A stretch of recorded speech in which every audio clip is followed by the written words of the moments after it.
Hello, everyone. I just want to test this out if I'm doing it because yesterday, remember, I had a problem with the code that they wanted. I just want to see if this is working. I can tell in 1 second.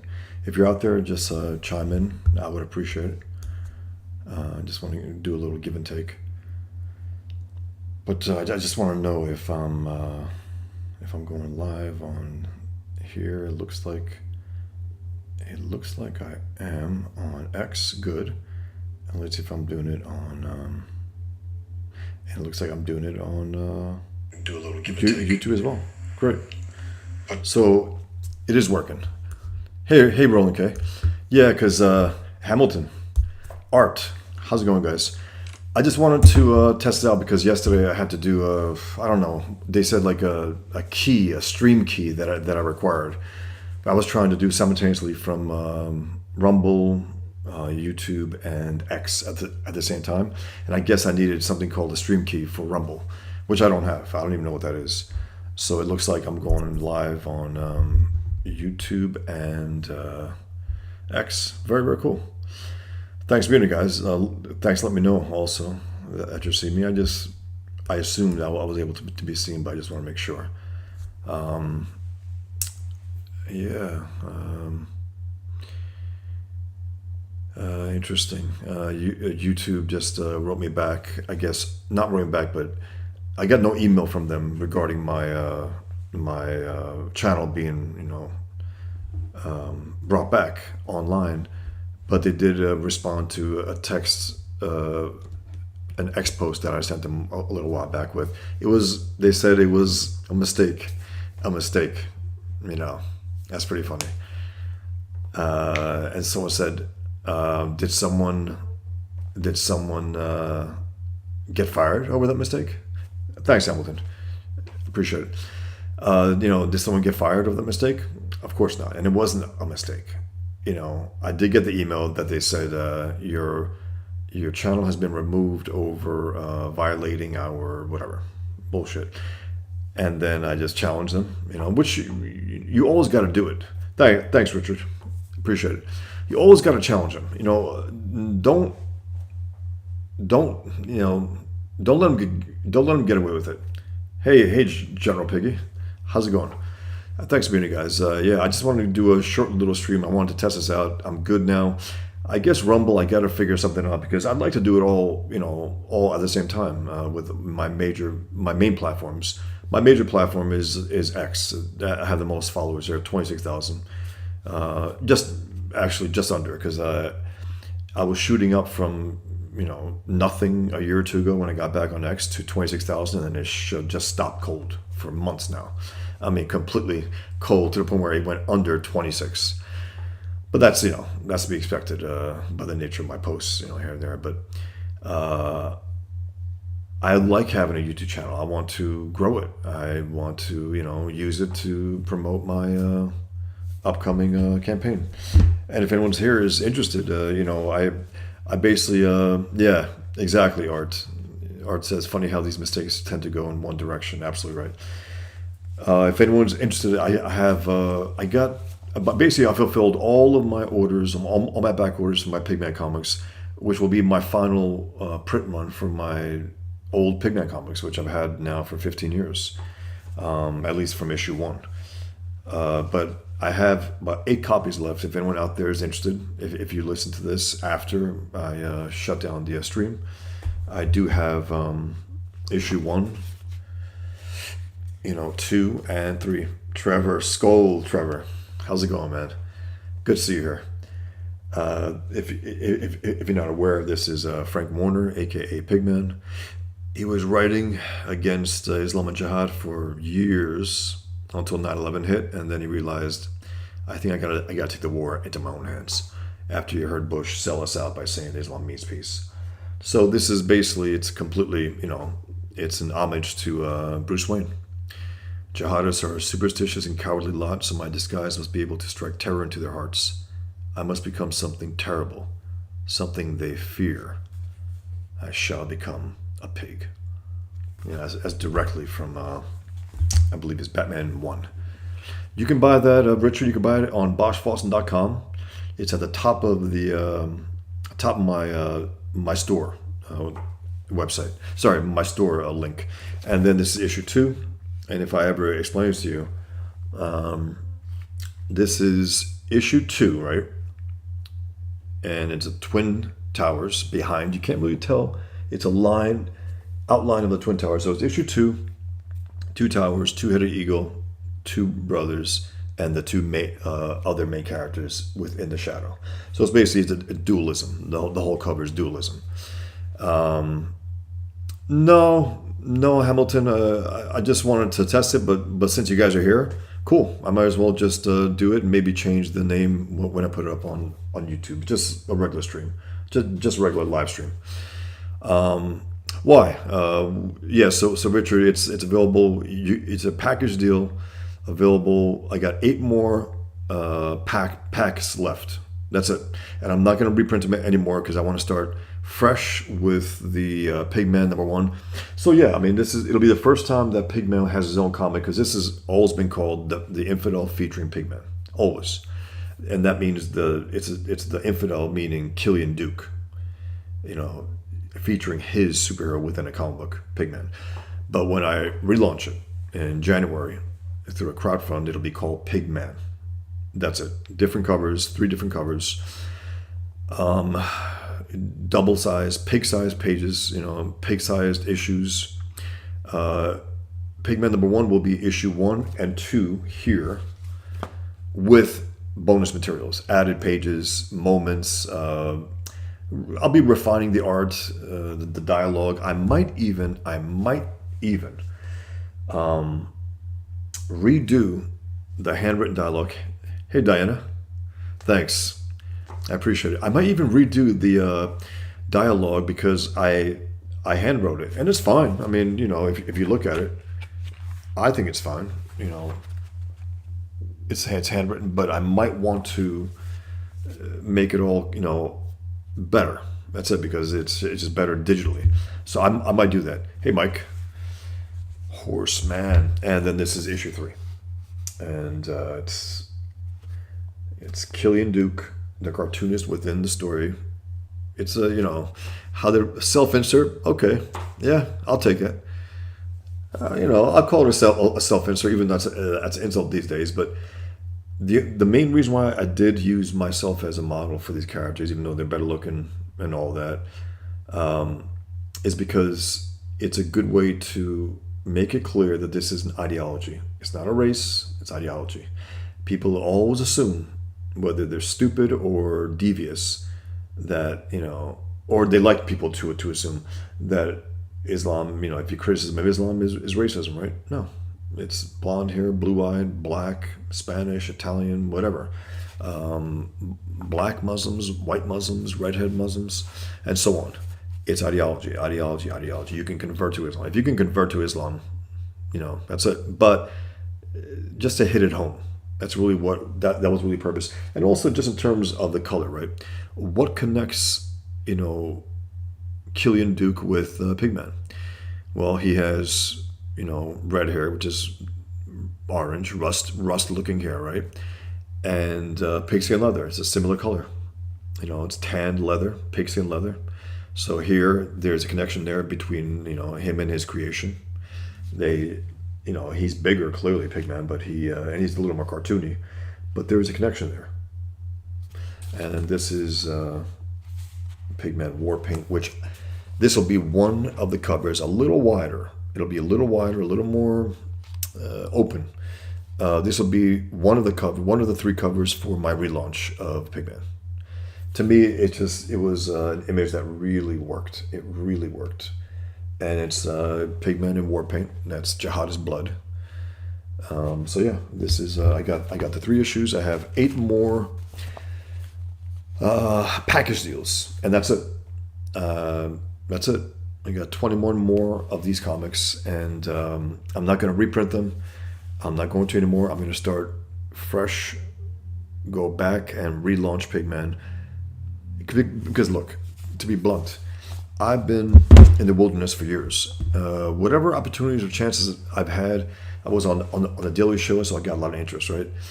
And then Pigman 1 came out, I got a good response, but it was basically digital at that point and with a completely different cover. I'm going to read your comments in 1 minute. I just want to explain this. And it's hit or miss. Sometimes it sold really well. Sometimes it was a chore, a real hard to get people's interest because, you know, I believe people want the truth, but at the same time, a comic book about, you know, Islam and jihad, taking on jihadists, some people, I don't know, it doesn't appeal to them. That's at least that's what I hear. Then again, I also hear people say, I never got a comic before, but I got your comic and I really enjoyed it. So there's that as well.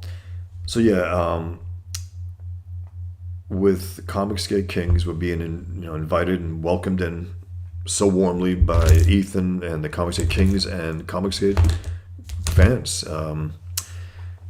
It's a good opportunity for me to really expand and say, okay, what can I do here to relaunch Pigman in a way I think it deserves? Because Pigman, you know, he's this enemy is not going away. It's just not. It's not going away. And if I can, you know, at least in my fictional world, if I can show how it's done, you know, I'm not saying people are going to be inspired by that to take them out the way Pigman does. No, but you need examples.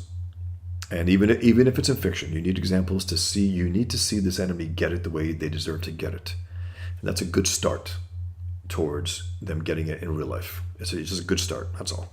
And it's interesting also because, you know, the reason why I've gotten more. It's like me and Robert Spencer, who's a friend of mine, the great Robert Spencer, the greatest mind against jihad. Thanks a lot, Richard. I appreciate it. I will send it out tomorrow. Thanks. Yeah, so again, Richard just bought, now I'm down to 7. I got 7 more package deals for Pigman 1, 2, and 3. I'm selling them in a package deal. These are the original ones. The Pigman number 1 coming out will be, again, issue 1 and 2 combined. And issue 2 will be all of issue 3 because issue 3 is already pig-sized, as noted here. But it'll be more. It'll be 60-something pages because, again, I'm getting a chance to revisit it, improve it. How can I make it better? What can I do here? Can I improve the writing? Can I improve the dialogue? Can I improve the art? And also, I'm going to expand some scenes. There's some scenes here I'm like, you know what? It's a good time to maybe I can take this moment and really expand it because it needs to breathe a little. You know, there's a moment where Pigman, you know, my first poster. Hello, Olis. My first poster, my first basically my first ad for Pigman was in a one sheet that I brought to San Diego Comic-Con when I used to go to conventions regularly, right? I can't do it anymore.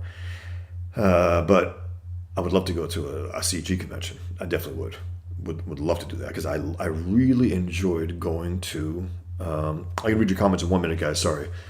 And again, this was a test stream, but it turned into an actual stream. So thanks, guys. I might even join a live stream from one of the Comicsgate Kings. Mentioned that they're going to do something, so I might pop in there for a few also. But I had this one sheet, and it was called it was Pigman, an early version, not exactly finished, and it was one of those embarrassing early versions where he had a pink mask. Do you understand? Because pigs are pink, right? Stupid. I'm so glad I actually had this eureka moment. I said, wait a minute, pigskin leather.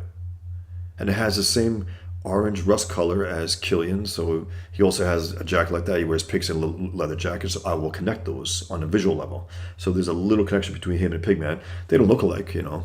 Pigman is, you know, black hair and mixed race, Arab and American, but Arab and white. But anyway, the point is, it was a poster. It was a 2-sided poster, and it was, when will comics take on jihad, right? And when you turn it around, when Pigman flies, when pigs fly. And I got a nice response because it was 2005. We're talking 19 years ago. I had created him not long after 9/11, but he finally took form where I said, okay, I think this is as close as I'm going to get, so far at least. Codebreaker asked, will there be a John Malin cover? John Malin was kind enough to buy an original art a piece of mine where it's Pigman. Okay. Jack shows tonight around 11. Okay. I think there's someone else doing another stream also. But I don't know if there's not an opening, because we do have the X chat room. If there's not an invite, you know, I wouldn't even know how to get on. I just don't. I'm learning. I mean, right now, I don't know how to bring on guests to my own channel. I don't even know how to do the screens. Like, you know, when people put themselves like in small screens with the large ones, I don't know how. I got to figure it all out. But the point was that people really responded to that first Pigman image and the spirit of it. And the reason why is because it was 4 years removed from 9/11 at that point. It was 2005 at San Diego Comic-Con, California. A lot of leftists around, but there was an attack in London, a bus bombing. I don't know how many people died, but a lot. Dozens, maybe 50, I don't remember. But there were dozens of people who were murdered. And because of that, I think people were just a little more angry about it. And they understood, okay, we got to kick these guys' asses. So hopefully we can do that, in real life, not just comics. But again, you write and draw these things because you want to show this enemy get it in a way that they don't in real life. That's what you want. That's what you want. And hopefully, eventually, they will get it. Okay, I'm going to go back for some comments here. I'm just going to read some off. Mike says, I picked up Bone the other day. I forgot how good it was. It's great. Bone is great. Really enjoyed it.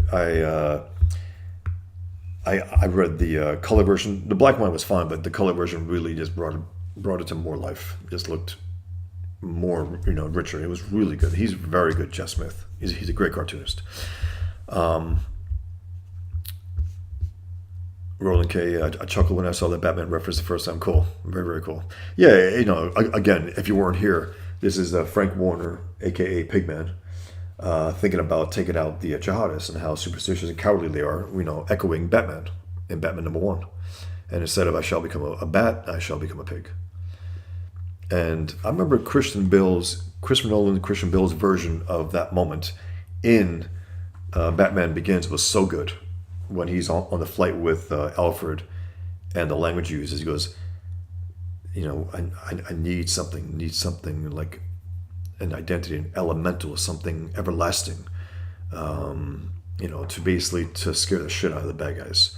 That's Pigman's motive also. I mean, it's to the point where you'll see, if you read it, great, but if you haven't, the Islamic enemy, suicide is forbidden in Islam, but they're so scared that he's going to touch them with his pigskin leather that they might lose a shot to get to paradise, that they slit their throats and shoot themselves. They kill themselves. And there's a moment like that. Let me just show you.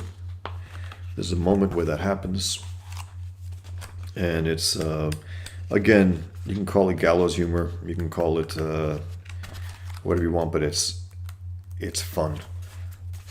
So here's it's a transition from the brother story. That's Salam Duka, the twin brother, the evil one who submits to Islam after 9/11, and then it transitions into the Pigman's world. And the slight difference between Pigman's world and Killian's world is that in Killian's world, the gutters are filled in black, and it's also just to slightly differentiate between the two worlds.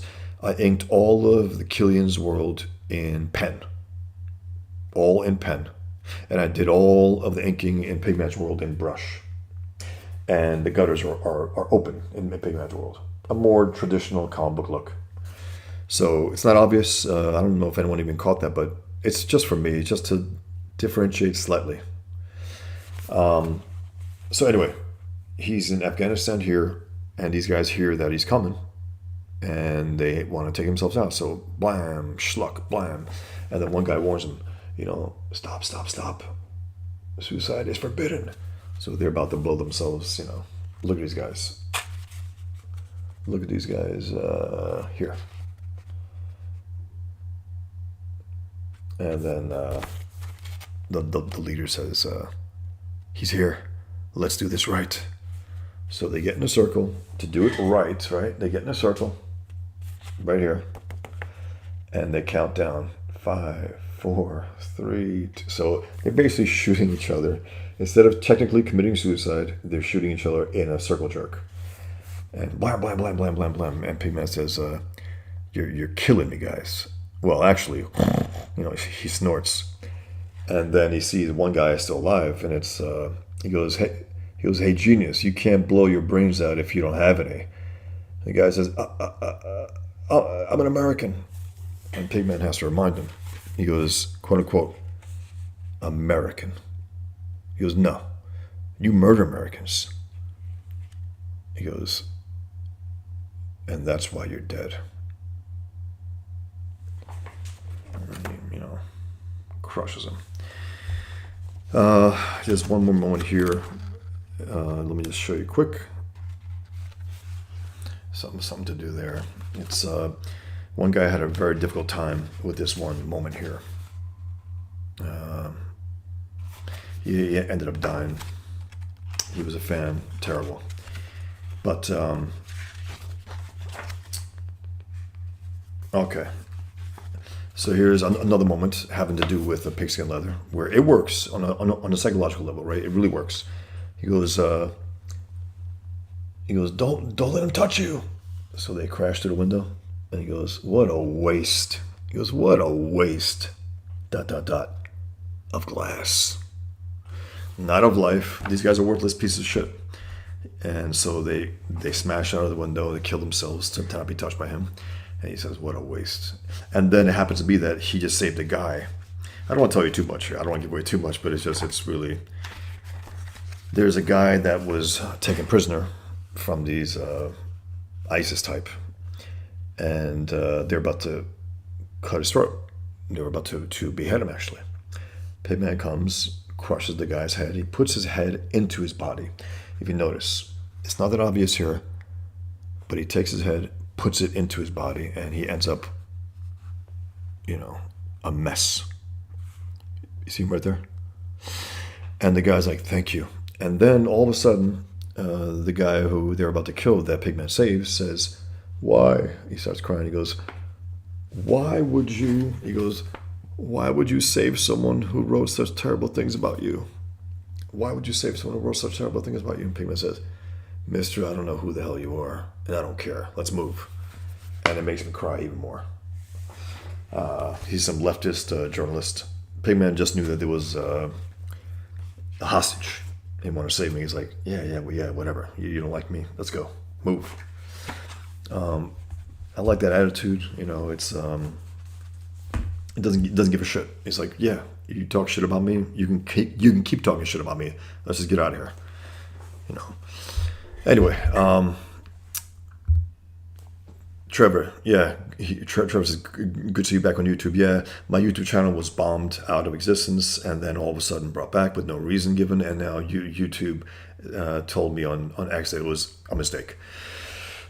So thanks again, Richard. Appreciate it. I hope you enjoy them.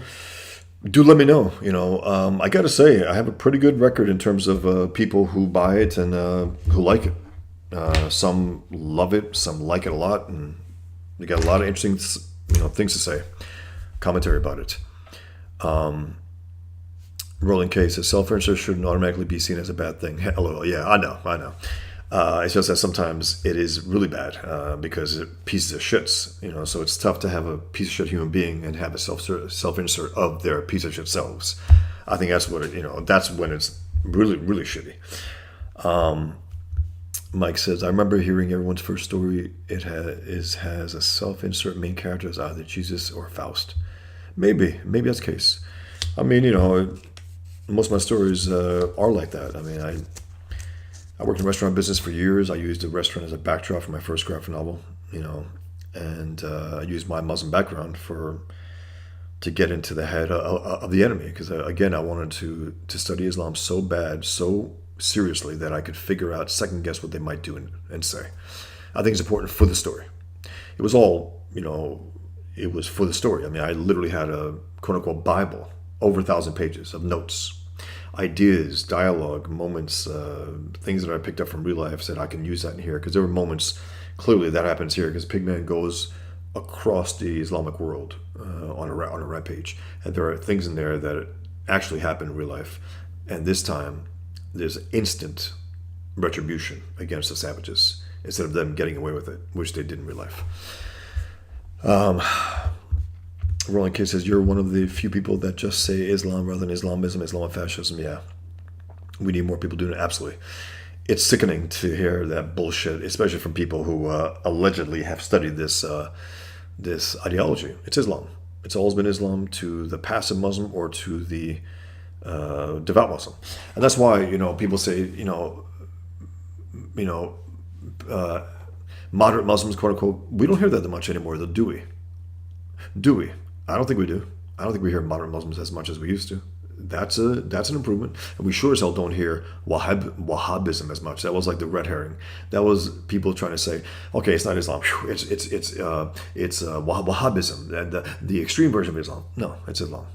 Islam is by nature totalitarian, by nature militant, by nature. There is no such thing as a militant Islam as opposed to what? A non-militant Islam? There is no such thing. There's no such thing as a totalitarian Islam and a non-totalitarian Islam. Islam is by nature totalitarian. That's a whole thing. I've written about it for years. I have an article called Calling Islam Islam. It's online. It's in some publications online. Check it out if you want to read it, because I try to make the case, and I think I did a pretty damn good job. Because I've thought about it. I've had battles with friends over the years, debates with them, online debates. I can't stand it. It's one a friend of mine uses terrible term. Islamic totalitarianism. 11 syllables. I said less syllables, more truth. Or then he comes back. No, it's supposed to be fewer syllables. I said no, less syllables, less. Less is less syllables than fewer, right? I'm making a joke about that, but less syllables, more truth. Wildipus says, yeah, Rolling K, I blocked many people who keep writing Islamist cowards. I can't stand it all also. Rolling K says, I'd like to write a book on Islam titled Why I Hate Islam. Huh. Yeah, and there is plenty of rational reasons to. That's why when people say Islamophobia, one thing I really don't like is Islamophobia, first of all, is a bullshit term made by the enemy to try to kill criticism of Islam. That's their purpose. That's it. If there is any place on earth that is open to criticism of Islam, they can't Islamize it. They can't, because people are wise to it. So they don't want criticism. So that's why they use the term is Islamophobia. It's a bullshit term. Phobia is an irrational fear. Nothing irrational about being fearful or concerned about Islam. Nothing. What was I going to say about it? Okay.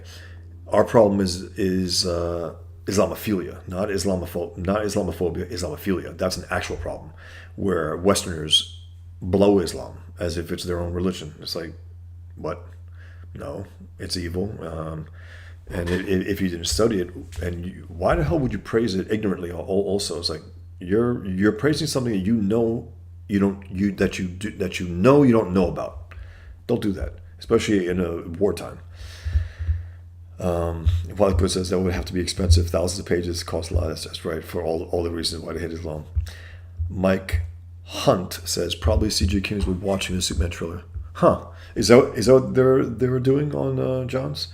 I liked it. I liked the trailer. It's his knee-jerk reaction. People are like, I don't like it.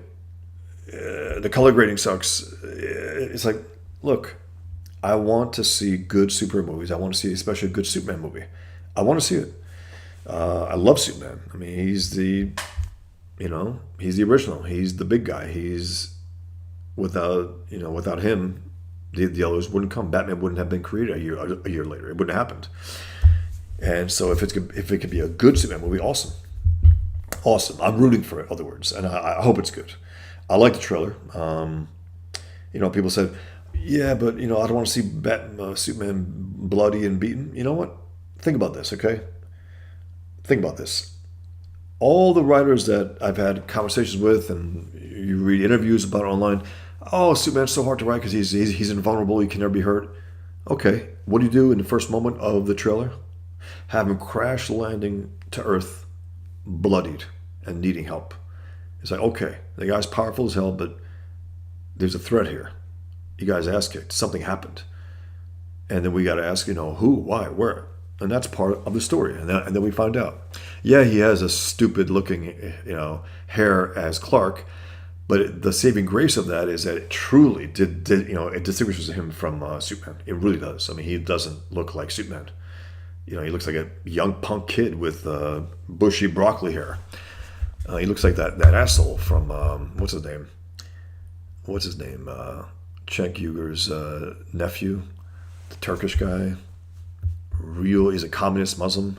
Anyway. Okay, I will see. Again, if there's a show link in the Comics Kings chat, I'll definitely like to pop on if they'll have me. Again, I'm still new to this. I don't know. I mean, these guys have their clicks within clicks. They definitely do. And also, I got to say, the nature of my work, some of the Comics Kings might not be crazy about it. John has been, John's been incredible. I mean, he's been very generous. Buying the original art, Pigman, shouting it out, calling it the most important comic in comics in general. That's a big deal coming from him because he's one of the main Comics Kings. Him, Ethan, Shane. That's awesome. I really appreciate it. So that's very, very cool. Mike Hunt says, fun fact, boars are the same animals as pigs. I think he meant they can transform depending on their environment. Yeah. Rolling case of the hadith would take forever to address. Absolutely. There's so many versions also of the hadith where a lot of them are seen as illegitimate, a lot of them are seen as legitimate, back and forth, and then you have people saying, "Oh, this is legitimate. Oh, no, that was legitimate, but then this came out," and so on and so forth. It's the supplements to the Quran, the addition that was not in the Quran, and then you have the Sirah, which is the biography of Muhammad. That's a whole different thing. I think they call it the triptych, whatever. 3 different, religious texts, the main ones. Yeah, art. Are you talking about the July 7th attacks in 2005? Yeah. I think you're referring to that. Yep. I think about 50 people. It was just terrible. Egon, the Dragoncock Bosch, just got my Pigman comics in the mail. Love them. Thanks, man. I really appreciate it. Thanks for getting them. Thanks for letting me know. It's I overdid it in terms of not the comic, but I overdid the research. I will admit that. I will concede that. I read so many books, dozens and dozens of books, literally thousands of articles. That's not an exaggeration. I had literally a 1,000-page Bible, and I overdid it. I learned more than I ever needed to. But there's virtue in that, in the sense where I had to take it deadly seriously before I took it on. I mean, this is a deadly serious issue. It should be taken seriously. And I took it deadly seriously. It's like, I want to know what the enemy thinks. I want to know how to beat them. And it was important for me to study it inside and out as deeply as I possibly could. So thanks a lot, Egon. I really appreciate it. Thank you.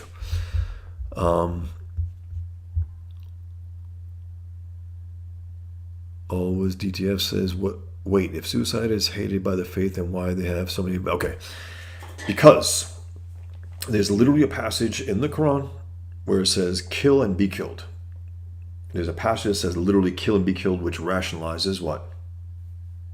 Suicide bombing, killing themselves in battle to kill others, putting a sword through themselves through the other, like in that Ronin comic that Frank Miller did.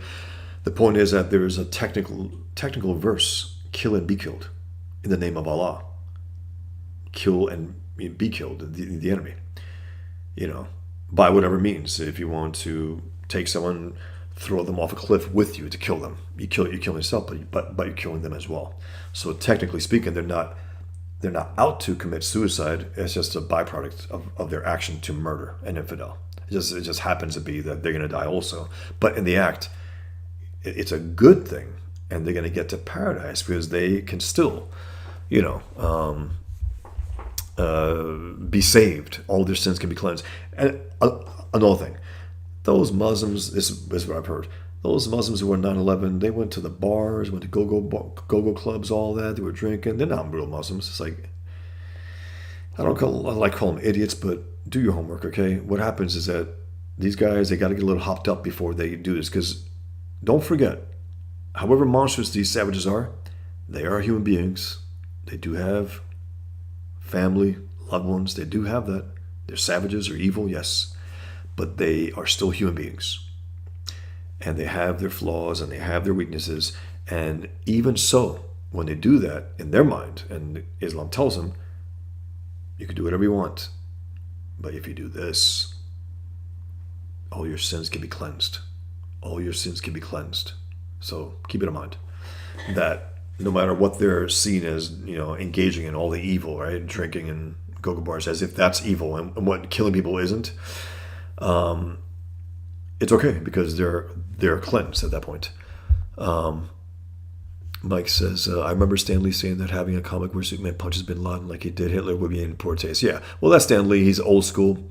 He didn't give a shit.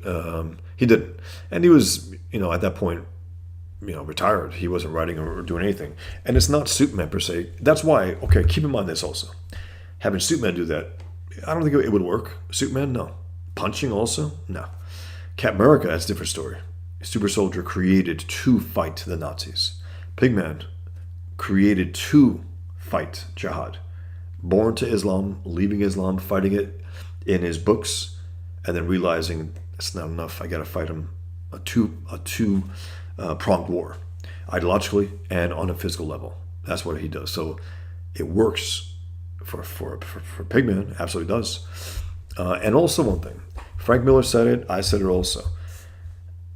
Can you think of any other evil as evil? It's like you can't make up evil the way jihadists are. I mean, there are great villains in fiction. Ellsworth Toohey, to me, the greatest devil in literature, in Fountainhead. But I'm talking about monsters. I'm talking about evil people who will do anything for their God. You can't think of any more evil people. And I mean, whatever the Joker does, these guys put him to shame. They kill thousands at a time if they can. Codebreaker says, if you want to get on the Jack Show, just show up and chat asking for an invite. Okay, that's how guys get on. Okay, I will keep it in mind. I got a few things to do, and I hope I can do it, but yeah, thanks. Amoral Fat 40 on says, there's no way John would say no. I mean, again, John's been very, very cool, but look, I don't know of any of these guys who and by the way, Rev 68, he goes, my Pigman 123 showed up today, thank you. And also to Egon, I'm sorry about the delay. I truly am. It was very late. I've never, ever had late orders like that in my life, ever. I flat out got cleaned out after I was on Comics Gate Kings for a little bit and talking about the stuff. And you guys have been very, very generous. You cleaned me out. I had to get an entire new order. And I was able to finally get that order. It was a big order. I had to get that order. Had to get a number of printings, other things as well, books and prints and cards, and I was able to basically get it all done. And I'm just left with now. I'm left with 7 package deals. There's only 7 left. It could be collector's item. I don't know. That's up to you guys. I mean, I don't know. But these will be, these will be discontinued. So I have them available at my store, boschfawson.com. You can get them. I got 7 more package deals, issue 1, 2, 3, and then when I relaunch Pigman, different covers, different comic book. I mean, you'll be able to compare. If you guys who got these 3 issues will get Pigman 1, 2, and 3, and so on, until it gets probably issue 5 or 6, 200, 300 pages. I'm not sure exactly how big it'll be, but it'll be pig-sized, and it'll be pigskin leather in the hardcover edition, pigskin leather bound. That's always been my my dream. It'll be Islam free. It'll be Muslim proof, Islam proof. Only infidels can read it. Can actually handle it. Let's see. So thanks a lot, Rev. Appreciate it. Thanks for ordering, and thanks for your patience. I really appreciate that as well. for your support and for your patience. You guys have been very, very, very generous. I don't think any of you, called me out on this. Say, hey, what the fuck's my comics? You guys are very, very cool about it. So thank you. But it was the latest I've ever been with my orders ever. I felt bad, but I couldn't do it until I was able to. And so I just fulfilled everything. The only thing I got left is some prints, and I had to order some new print sleeves. So I'll get that tomorrow. Rolling K, I haven't heard of moderate Muslim recently either. Yeah, I haven't heard it for a long time. I love it because that's such bullshit. There's no such thing. And you went from moderate Muslim to moderate Islam. No, there is not a moderate Quran as opposed to an extremist Quran. They're all the same. Kill the infidels where we find them is in the moderate Muslims Quran and the extremist Muslims Quran. Kill the infidels where we find them. It's in there. Cut their fingertips off, slice their necks, slit their throats, kill and be killed, and so on. Now, it's not across the entire book. I read the Quran twice at least. I read excerpts after the fact just to catch up and find some stuff for the book, and it's compiled from the longest chapters, quote unquote, surahs, to the shortest. So it's not chronological, even though everyone knows this, that it's either the second to last or the last chapter is called the verse of the sword. What does that tell you? That tells you that the last word in Islam is war for all time. Submit or die. Because that's the last word. And then there's also this thing called the doctrine of abrogation, where people say, hey man, there are things in the Quran that says live and let live and all that. Yeah. It came early on. And in the Quran explicitly says that if I have a better passage, I will replace with the other one. So basically, if a later passage contradicts an earlier one, you go with the later one, because it has abrogated the prior one. So where it says live and let live, that's wiped out by kill the infidels where we find them. Wiped out. So keep that in mind. Amoral Fat 40 Ounce says, just know Jack Show is not Comic State Kings. They don't talk about campaigns much. They'll expect you to banter about their topics. It's a comedy show. That's fine, yeah. I've never been on there yet. I have been invited, but yeah, I mean, look, I don't know. I'm still new at this. I don't know how to, to be blunt, I don't know how to relate to 10 guys on the screen at once. I just don't. I find it very strange for me. I'm a loner by nature. I love one-on-one, conversations. That's my thing. But you think I'm going to turn down being on Comic City Kings? Absolutely not. So I swallow it and say, okay, I'll try to make the best of it. But it's just not my thing. But again, John puts it well. Grab an oar. Get on board. Help back and forth. I appreciate that, and I've already felt the power of Comicsgate by the fact that you guys cleaned me out. I've already felt it. I know. I had a stack of my comics, prior to Comicsgate Kings, wiped out. That's awesome. I appreciate the hell out of it. Making a living doing this stuff is very difficult, especially with the nature of the comics that I do. It is, but it's possible, and you'll just keep going no matter what. Art says, yeah. Wow, haven't heard Wahhabism in a long time. Dead term, I guess. It is. It really is. It was the ultimate way for them to have that red herring, okay, it's not Islam. And you know what Wahhabism was? People say it was people say, oh, Islam never had its Reformation. Technically it didn't, but in one way it did. Because Wahhabism, late 1800s, Muhammad Wahhab, what his mission was? To bring Islam back to the blood and guts version, to bring it back. So basically, to go where? Not to go to Wahhabism, to go to Islam. That's what it was. So that was its Reformation, to go more brutal, or to go at least back to where it was. It wasn't to be enlightened. They didn't reform shit. And also, in terms of Reformation, within Islam, how the hell can a Muslim contradict the word of Allah, which is in stone? It's unchangeable.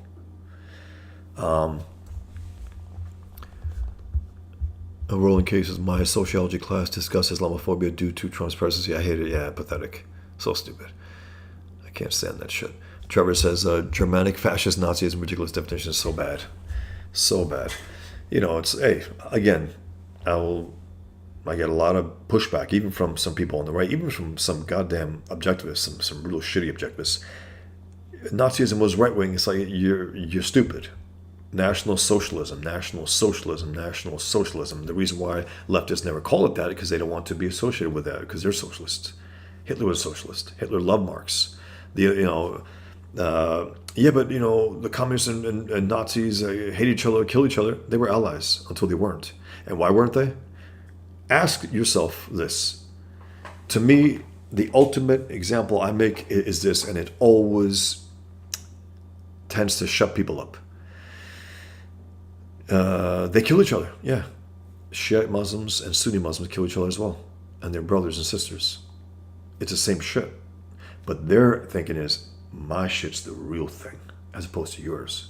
And I so believe in my thing is real and yours isn't, I'm willing to kill you over it, brother, sister.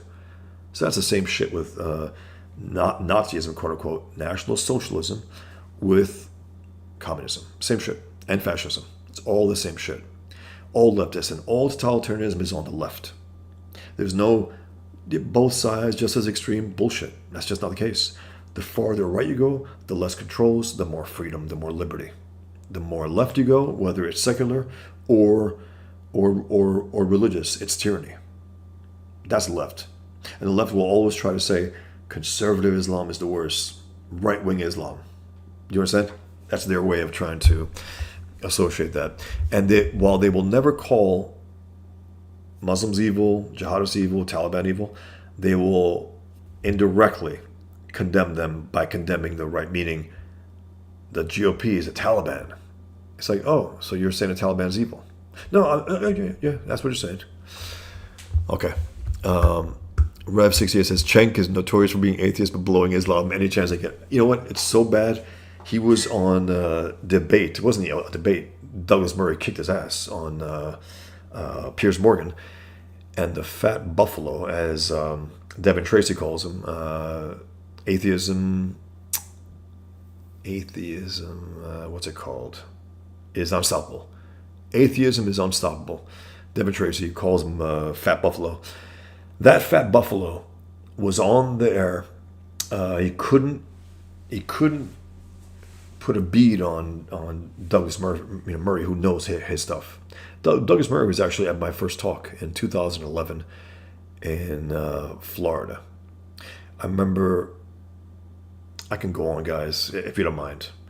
I just, you guys are interacting here, so let me just tell you something quick. 2011, I'm invited to go to the Restoration Weekend from David Horwitz's Freedom Center.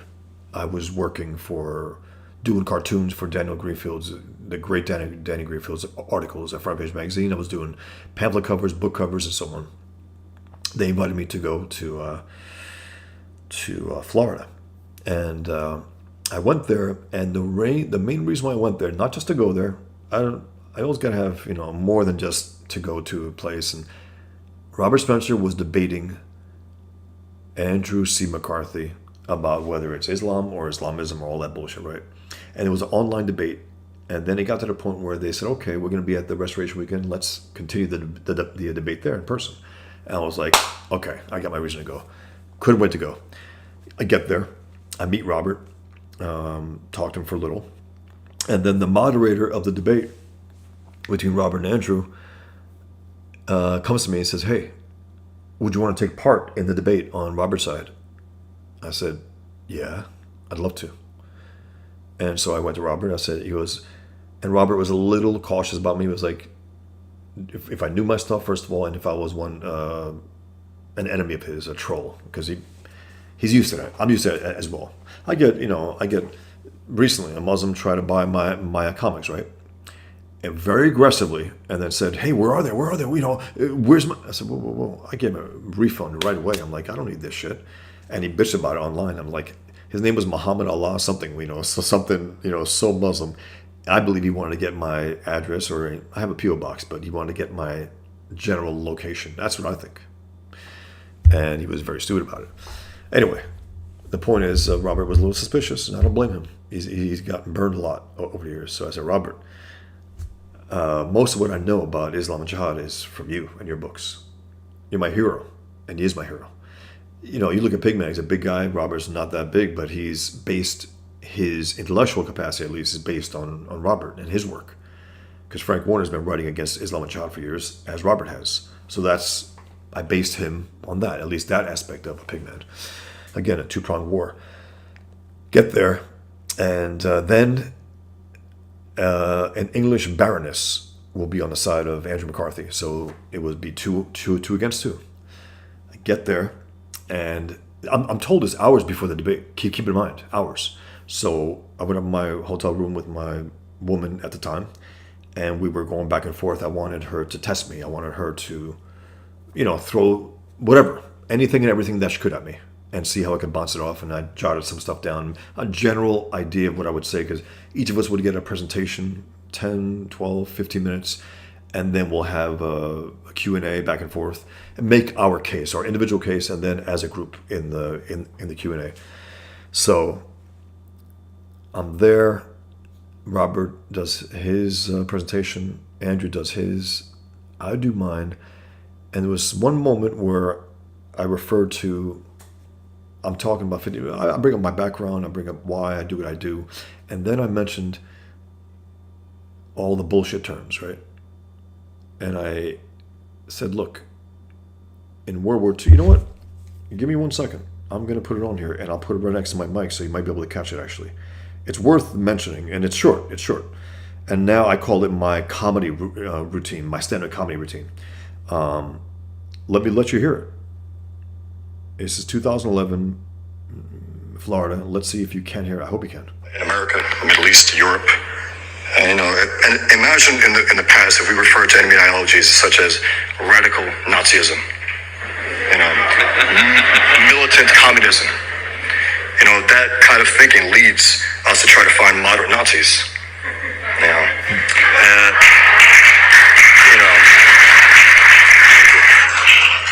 It was awesome. It was awesome, and I got a really incredible reception to the point where people were like, "Who are you? Where are you from? Why aren't you here more?" and all this. And they told Jamie Glasoff, who is there, the editor at Farmhand Magazine, "Get this guy, get him out there," and pretty funny.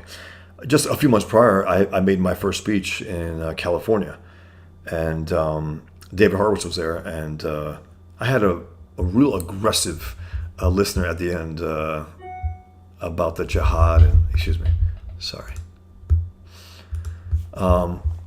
thanks for being here, guys. Always appreciate your time, but I'm gonna keep reading. Don't worry. Again, you guys turned this into a live stream. It was a test stream just to see. You guys turned to a live stream, so I'm gonna change the title of it. Actually, I don't know if I could do that here now, but I'll do it later on YouTube. Okay, so Cenk, Rev 68 says Cenk is notorious for being an atheist, but blowing Islam at any chance. Get 100%. And the worst case ever, the worst example of it is that he's on with that asshole, that blob of a human being, Piers Morgan, and Douglas Murray, who's great. And by the way, Douglas Murray was at that speech. I remember him because he had been writing at that time and doing some talks here and there. He's always been great. He dipped a little and got a little, stupid with the terminology. I think he was working with Majid Nawaz, a piece of shit communist Muslim. But I think he basically found himself back, which is great. And after 10/7, he's been, a voice of reason against the rats who were cheering on Hamas on the right, not just left. Anyway, so Cenk tried to accuse Douglas Murray of being Islamophobic because he's Muslim, because I'm Muslim. It's like, no, you can't be a Muslim and an atheist. So the rat tried to get away with it. So I drew him as a big fat pig sweating, put it on X, and Douglas Murray reposted it. I said something about that Douglas Murray bodied him in that debate. It wasn't a debate. It was a one-sided massacre. And this piece of shit is now trying to pretend that he's a reasonable guy, wants to work with the right to some capacity. Get the fuck out of here. You're a communist Muslim. You know, I think he's a communist, but he still maintains that he's Muslim and atheist. He's a disgusting pig and an absolute sleazy opportunist who will go on any show, and the idiots on the right will take him on. Oh, man, he said some good stuff. No, he's a lying rat. You know, between the two, him and his partner in crime, she might be a little more sincere about it, but she's also very, very, very stupid.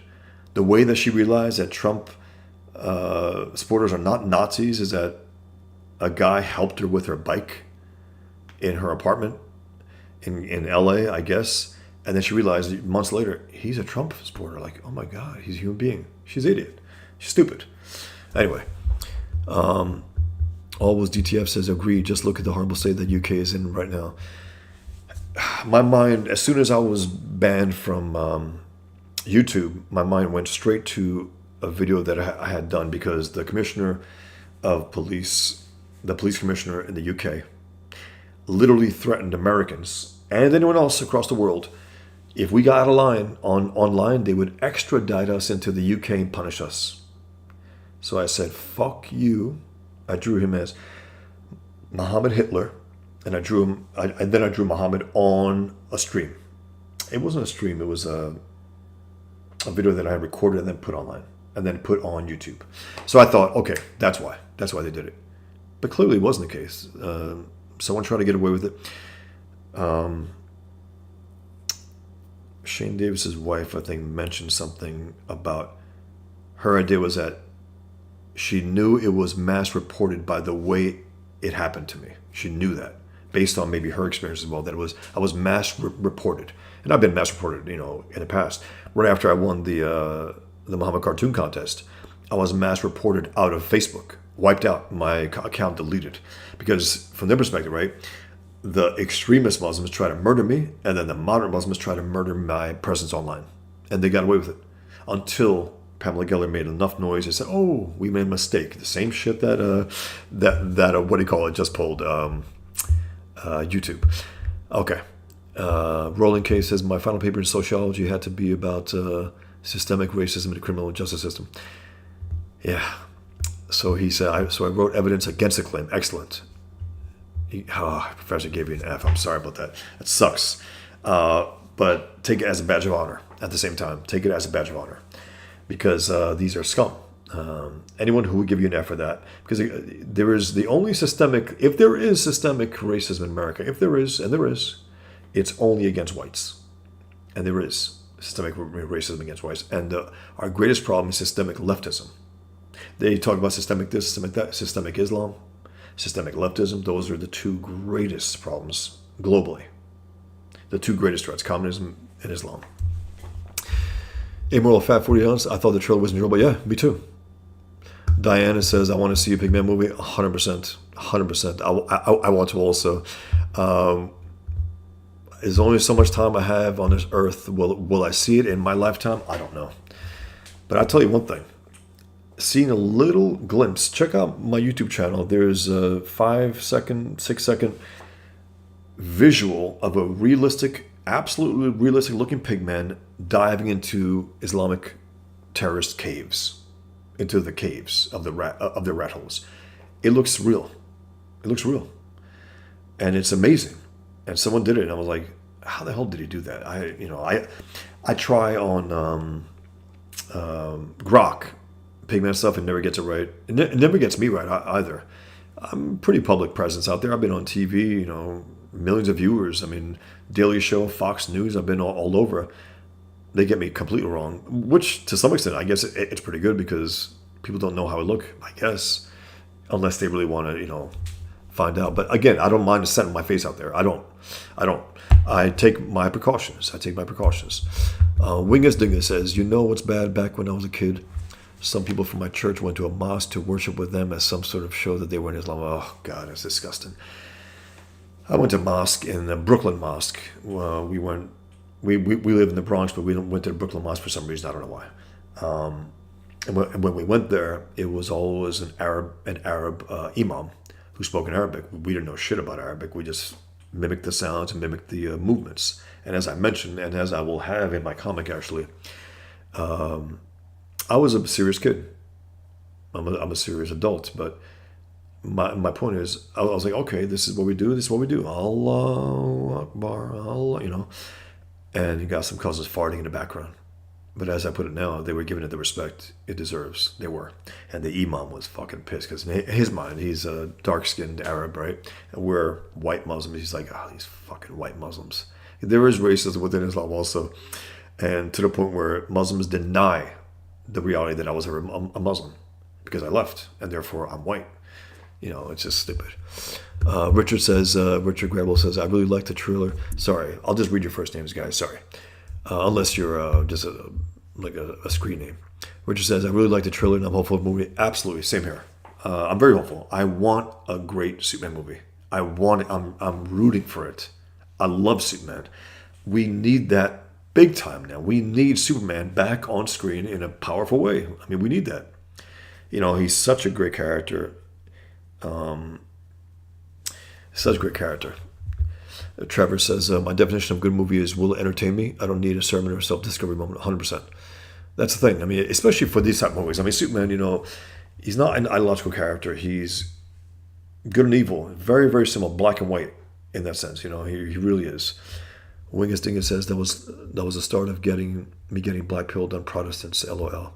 Hassan Piker. Is that who you're referring to? Roland Case, I don't know his nephew. I don't watch crap. Yeah, Hassan Piker. He's a piece of shit. I mean, real piece of shit. They had a post-election argument where Hassan Piker was trying to say that Cenk wasn't leftist enough, and he was like, I am a leftist. The way he is. He's so belligerent. A piece of shit. He's so hostile. Mike says, one of my favorite comics is Fist of the North Star, and it's full of plot holes, but it's entertaining as fuck. I don't even know that. The Fist of the North Star? I don't know. Doesn't sound familiar.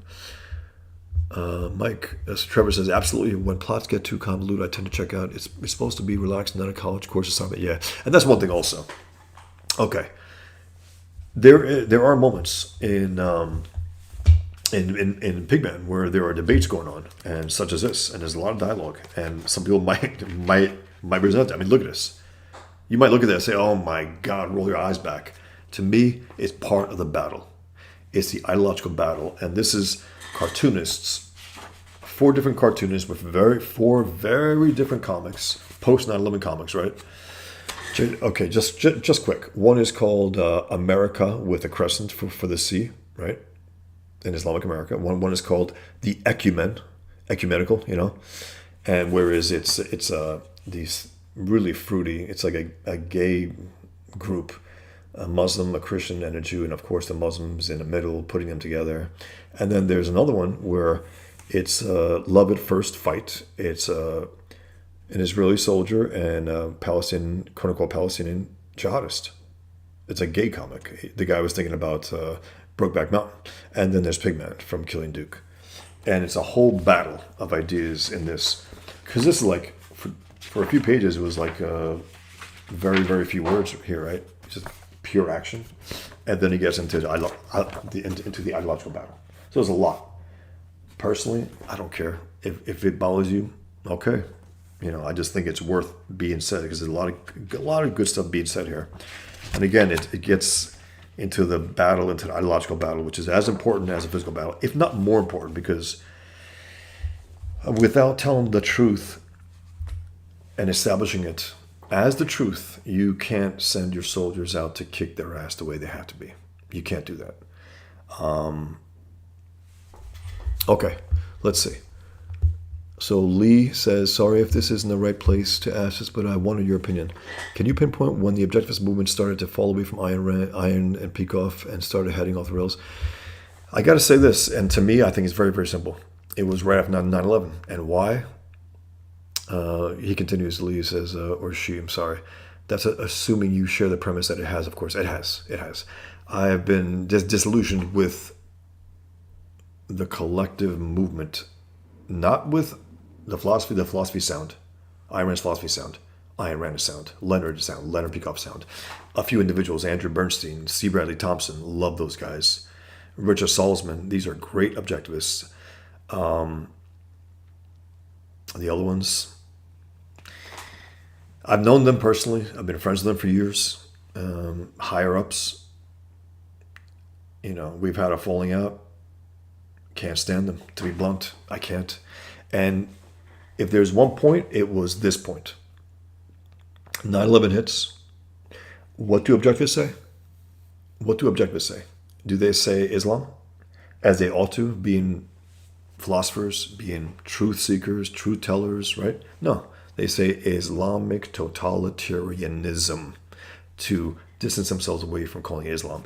They did the same shit that conservatives and leftists did. Create their pet names for the ideology that motivated the horrific attacks on 9/11.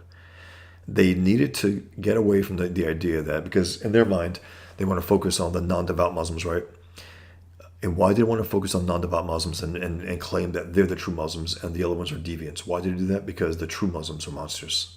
And they don't want to... There's no good business in doing that. And I will say that. There's no good business in them taking that stand. Whereas me, truth is that's my thing. I follow it to wherever it leads. And it sometimes leads to a very lonely road, but so be it. To be blunt, I'm the only guy regularly drawing Muhammad on earth. It's a fact. It's crazy, but it's true. I went on Grok. Who still draws Muhammad today? Bosch Fawston. That was it. It sounds crazy. I'm the only guy taking on Islam and jihad in comics. Frank Miller took on Al-Qaeda in Holy Terror. He didn't take on Islam, but I take on Islam and jihad here. I'm the only guy who draws. And again, I'm not saying it just to brag, even though I got to say, I'm proud of it. I got to say, because this is something that I'm not sure if I'd be taking on to the extent that I do without having my background. It propelled me to do it. It gave me a little more fervor.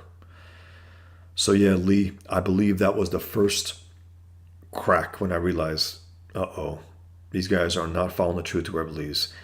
And even worse, there was an article in the Objective Standard by Lon Giorno called The Jihad on America. And it was one of the best articles, one of the best primers on post 9/11 America that I would recommend to anyone. And then it took form in a book, right? And when it took form in the book, it went from Islam to Islamism, radical Islam, Islamic totalitarianism, all that bullshit. And he told me, it's even harder now. I was like, no, it's not. No, it's not. So that was the first crack. And then from there, I started to,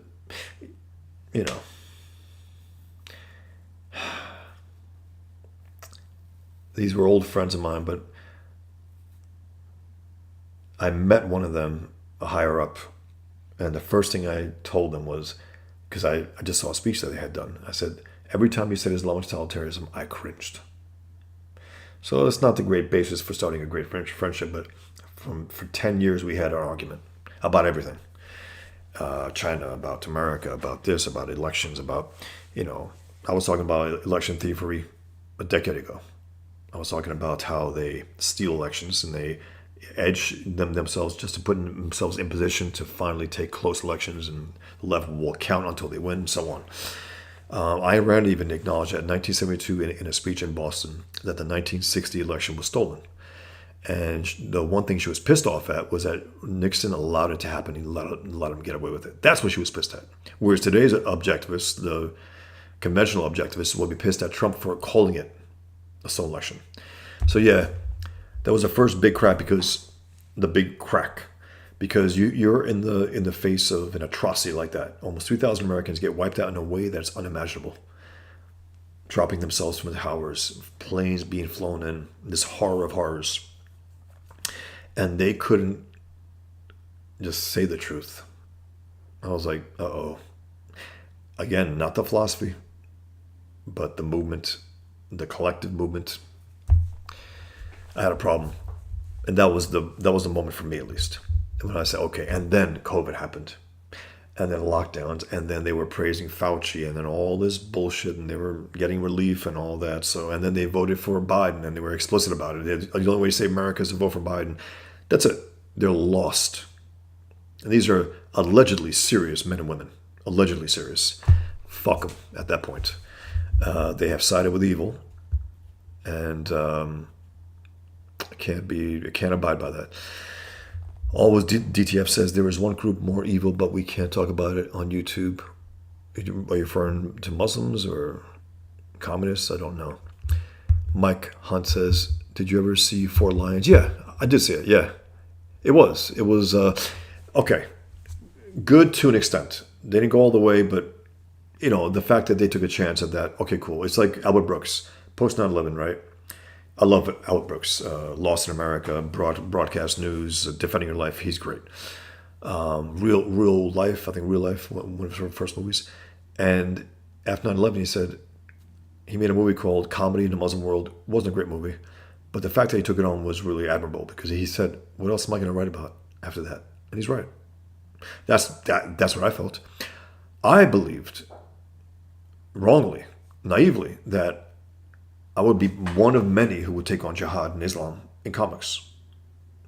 I thought people are going to use Wild Boar Man, this and that. They're going to have their own Pigman version type thing.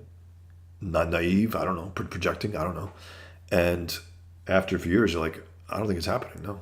I think I'm alone here. And then Frank Miller is talking about the Holy Terror comic years and years and years, and finally released it 2011 after I released Pigman, after I was on the Daily Show. Wasn't that good. I reviewed it on my channel. Check it out. I am of two minds about it. Kudos for taking it on. Why the hell didn't you do your homework and so on throughout the entire thing? It's a mixed work. Mostly bad, with some good elements, some ingenious elements, and then some whatever. But I can never, Frank Miller. Without Frank Miller, I'm not a cartoonist. Without Dark Knight Returns, without Daredevil Born Again, without Batman Year One, I'm not a cartoonist. Those things inspired me to say, okay. And it was the storytelling factor. Frank Miller is a storyteller through and through. He's not an artist per se. It's very tough for him to draw well. If he doesn't bust his ass, he's not that good. When he busts his ass, he's good, but he's a storyteller. Not just the writing itself, but I'm talking about the designing of the pages, the compositions, the placement of the characters, and the directing, quote unquote. So yeah, no, I will always give the man his due in that. But my God, it was just not good. Holy terror. Wing and Singer says, religion of peace. By the way, peaceful beheadings. We love peace. We love peace. Yeah. Only the violent have to invoke peace as much as Muslims do. Only violent people do that. Only liars say how honest they are. To be honest with you, to be honest with you, to be honest with you. Yeah. Immoral Fat 40 ounce. I saw something I ordered, shipped yesterday. Excited. Excellent. Very, very cool, because I've been shipping for the last week and a half, I think 2 weeks. It's the fulfillment thing is as a one-man show is a little difficult, but I have a potential employee for the crowdfund. When I do fulfillment there, I know it's going to be bigger than what I normally do, so I have an employee in mind, so I'm going to get some backup. Diana says, thank you for doing Pigman, the modern day superhero, especially in this period of time. Thank you, Diana. Love Pigman. Hey, Story Tell Clar? Is that how you pronounce it? I'm doing well. How are you? Mike Hunt says, always DTF. Okay, a more evil group we can't talk about. You mean fat women, right? As soon as we weren't. How about that fat woman who's, what's it called? A fat something. What's it called? I just posted this. Let me show you quick. It was a fat pig. The czar. Okay. I posted this. I said, I think San Francisco's fat acceptance czar is big enough to expand her position to ugly acceptance czar and beyond. I mean, look at her. Grotesque. Rolling case is the only real way to reform Islam is to get rid of it. That's it. There's no reformation to be done with evil. You can't reform evil. You can't do that. You can't reform Nazism. It's the same thing. National Socialism. Son of what? A minute, Mr. Postman says leftists are all about rewriting us. Yeah. Yeah, they want to, nothing matters outside of their twisted evil ideology. And keep in mind also, leftists and Muslims in their minds, they need to obliterate any ideological competition, particularly moral ones, because they want the last word on what's moral and what's good and evil. They can't have actual objective good in the world. They can't have that. They have to obliterate it. Try to. They can't, but they have to try to, in their mind. Obliterate truth if they can. They can't obliterate truth, so they'll obliterate truth tellers. They can't obliterate, reality, but they'll try to wipe out the concept of morality and make it bend to them. Meaning, whatever leftism is good. And from the Islamic perspective, whatever Islam is good. But then there's always that objective good outside of their grasp. They have to try to wipe it out, but they can't. Mangill and Marx are pen pals, very similar views. Yeah. Always ETF says as an evil group, the fat woman. Mike Hunt says the only true religion is the Church of Latter-day Saints. Hello Lux. Roland K said, yeah, I saw the debate. He played the I'm Muslim card. Yeah, by that logic, you're not Muslim. Exactly. And, according to Islam, we're all Muslim. Every single one listening here, writing in here, we're all Muslim. We were perverted out of it. We were corrupted out of it by parents and Jews and Christians and so on. All hats look small and fat women. Mike says, all right, loud and clear. Yep, we can hear it. Is the debate on YouTube? The debate, I don't think it is, unfortunately. It was on Vimeo, I think years ago. Maybe you could find it. 2011, November 2011. Islam versus Islamism. That's the debate. If you're referring to that, that's the debate. That's the debate. Or you're talking about the Douglas Murray and Cenk. That's online. Yeah, definitely. Good night, Diana. Enjoy your evening as well. Art says, the fact that he named his organization the Young Turks tells you plenty. 100%. 100%. Yep. With that massacre and with its own Holocaust. And also the Young Turks, they're not that young anymore, even if you take it just on their level. Oakley Vandal says, Bosch is back up. Yep, thanks. Appreciate it, Oakley. Thanks. Yeah, YouTube nuked me, and then they just said, oh, it was a mistake. Bullshit. Nothing here, university. Sorry, I'm losing a little context of the comments, so I'm just going to read some that are very, very clear within themselves. I wouldn't mind seeing you on more known popular podcasts. No, me neither. I'd love to be, but I don't think they'd like me, to be honest. Again, I'm a very particularized, thing. Now, I can talk about a lot of things. I love talking about comics. I don't know if many of these channels talk about comics and their love of comics. I don't know of that. I happened to just put on, check X, and I saw John Malin and Shane Davis. They were talking about this one X-Men comic, and Shane Davis was talking up John Romita Jr. I love John Romita Jr. He gets a lot of shit, undue, I think, unjust. And he was talking about how good his Colossus was. So I took a few choice images and posted on there and said, you're right, and here's some examples, the ones that he gave, actually. His second run on the X-Men was really, look, today, as I was just telling someone, Roy, going back and forth, he's more miss than hit. He's more hit than miss on faces these days. Some reason he makes big noses on people, weird mouths sometimes, but he's a great storyteller. And I wish his father was still around because he could maybe tell him, son, his father was very concerned with the human face and making it, the finished work was so impeccable. He's not. He's a great storyteller. And when he wants to, he could really draw well. He's a little too rough sometimes. But I'll still buy anything he does, Even though I got to say, his last Spider-Man run, I couldn't get into the story that much. I was like, okay. But supposedly he's coming back to Spider-Man, and he's doing a new series with Mark Millar. And I can't wait to read his Schmuggy and Bimbo, 1970s New York, a mystical gangsters. I don't know. Sounds interesting.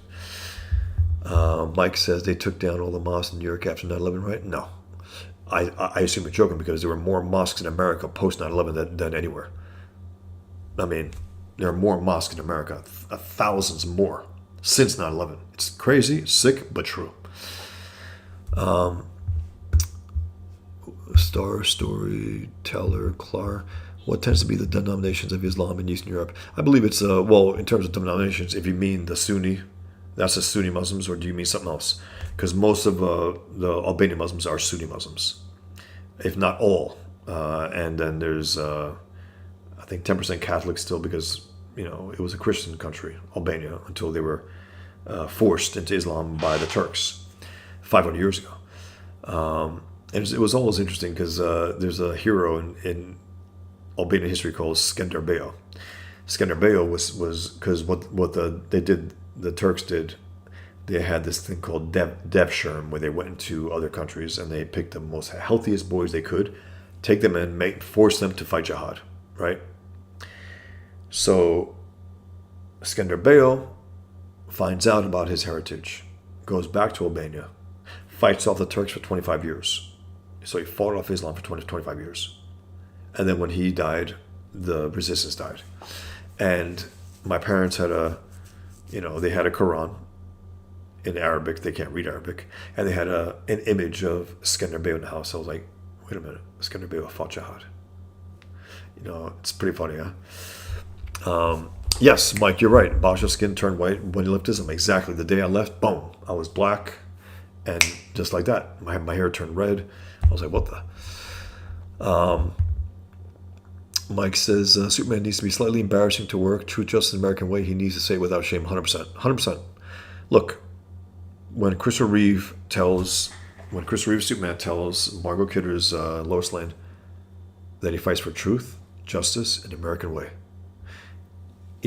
she's like, oh, please. And this was in the 70s when we weren't as corrupted as a culture, but it was still post Nixon, all that, right? And they were trying to make Nixon out to be this devil of devils, whereas the Democrats were 10 times worse than anything Nixon, ever did. But he's a Boy Scout. He's that. He goes, and then Lois, I never lie. Technically speaking, true, but he has to, technically lie to have the double identity. But I get it. Mike says a black guy can't be Superman unless he speaks like a black weatherman. He can't be cool. Well, Ta-Nehisi Coates, a piece of shit communist, supposedly is still writing Black Superman. And he's not writing it for just to be black. He's writing it as a black racist story. That's what he's writing it for, because he's a piece of shit.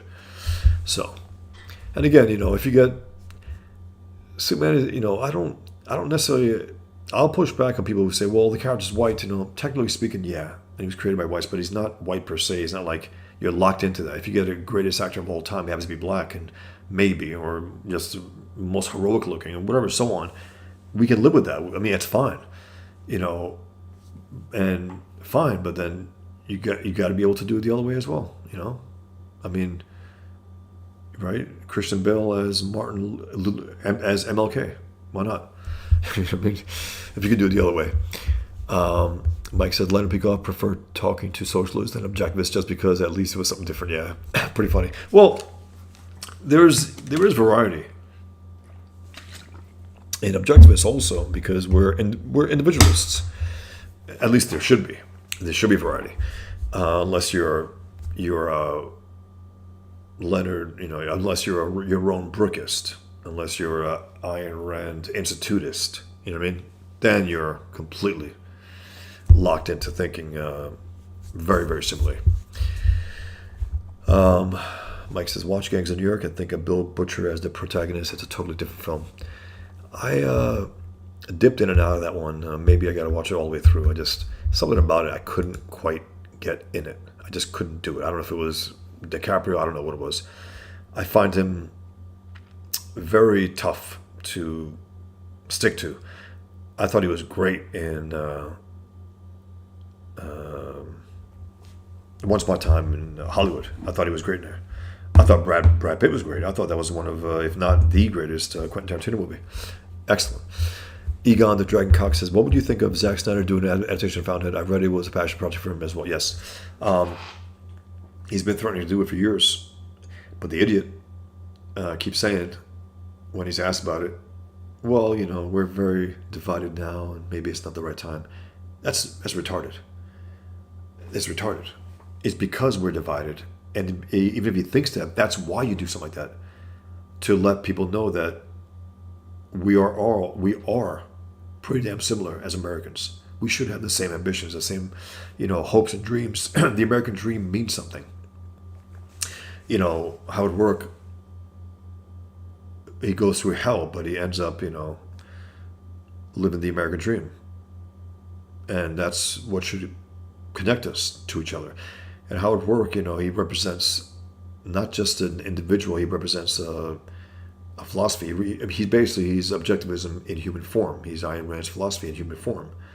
And think about that also, right? You get a lot of philosophy books, right?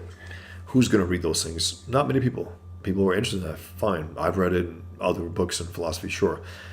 But a reader can read The Fountainhead and read the personification of objectivism within the person of how it works, and there are other characters, and Atlas Shrugged.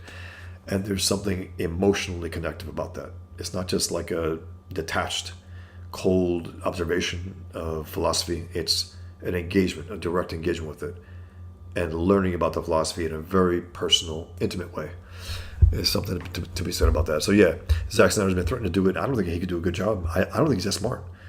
I don't think Zack Snyder is that bright. His movies are dumb. A lot of them are very stupid. Bad choices. Bad. He has a guy like Henry Cavill to play Superman. He fucks up Superman. No. And again, I like Man of Steel. I'm not crazy about the other one. I'm not crazy about the other versions. I'm not. But he had a guy like Henry Cavill to play Superman, right? Peak Superman, and drop the ball. He didn't know what to do with it. Kill him off, and at the end of his first thing, why? Stupid. It didn't earn that kind of death to say, oh shit, it's a big loss, because he was still a young superhero at that point. The Earth was starting to get to know him. He wasn't beloved, and then Zack Snyder tried to put in there that he was beloved. No, he wasn't. He wasn't beloved. Son of what? Admitted, Mr. Postman. Exactly. That's why you can never debate them. Yeah. I'm assuming you mean about leftists. Mike says, I feel lucky to have been born into a family that had the correct religion. What are the odds? And what is that correct religion? Do you mean Christianity?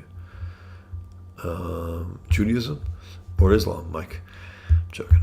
Roland K says, the one you participated in? Yeah, that's what I was referring to. Okay. It was available. I can't find it. It's not on YouTube. I know that. You might be able to find it.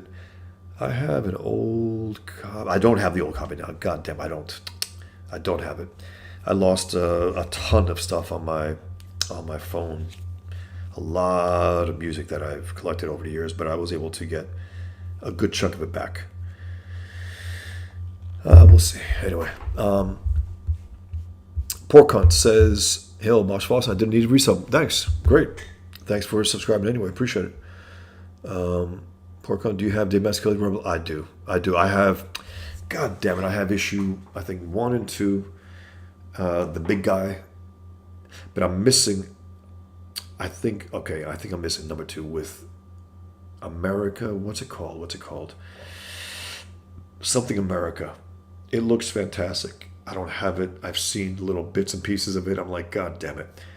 Dave Mazzucchelli, tend to overlook him sometimes, but I have all his major stuff I have the City of Glass graphic novel. I have Rubber Blanket, at least one of them, if not 2. I have Daredevil Born Again, clearly. I have Fog, that story with Heather. What was her name? One of Matt Murdock's girlfriends. Great story. It was actually really good from Denny O'Neil. I'm not crazy about Denny O'Neil at all, but I liked that story of Fog, and I also liked the Batman with the Bane stuff. I do have Rubber Blanket, and I have Asterios Polyp. Have you read Asterios Polyp? It's an incredible piece of work. I can argue about the ending, but that's That's it's his first graphic novel, full graphic novel, his first one that he wrote, pencil, ink, lettered, colored.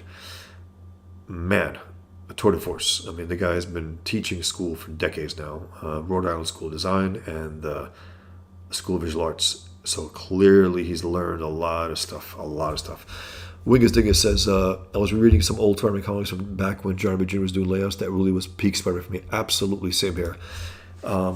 I have a video on that. I have the Roger Stern, John B. Jr. Run, which I think is second to Lee and Ditko. And John B. Jr. took his father's, redesign of the suit, where he basically perfected Ditko's brilliant design. Ditko's design was brilliant. What Romita did was he humanized it. He made it look symmetrical. He made it look like cylinders, like wrapped around his body, perfectly placed all the webbing on the face, where it had a line across the nose, a line across the mouth, where it gave it a human face was coming out through the mask, through the web lines. It still evoked a human face. And then Romita Jr. took that principle and slightly designed the eyes a little more stylized, made his feet a little bigger, made him a little more leaner and muscular. And then also in issue 241 is when he splashed the black back onto the costume the way it had begun. Amazing Fantasy, Amazing Spider-Man #1, I believe 2, and then it started to lose it. But it was a black and red costume with small highlights of blue, but it was black and red, and it looked stunning. And they did that issue 241. And John B. Jr., unfortunately, his run was a little marred by the fact that there was never no consistent inker. The only one consistent inker he had was Jim Mooney, who I can't stand Jim Mooney's inking. He made everyone look like him. Whoever he inked, it looked like Jim Mooney. And his line work was so sloppy. I think he used a brush to be the web lines, and sometimes they were crooked. It's like the placement that John B. Jr.'s father gave the lines were they're very exact about that. The exactitude was incredible. And this guy comes in there and just brushes some lines and whatever. And you know that he went off the lines. Don't do that. Don't make your own lines. Follow the lines at least. You want to add some texture, that's fine. But keep the lines straight. 1 second.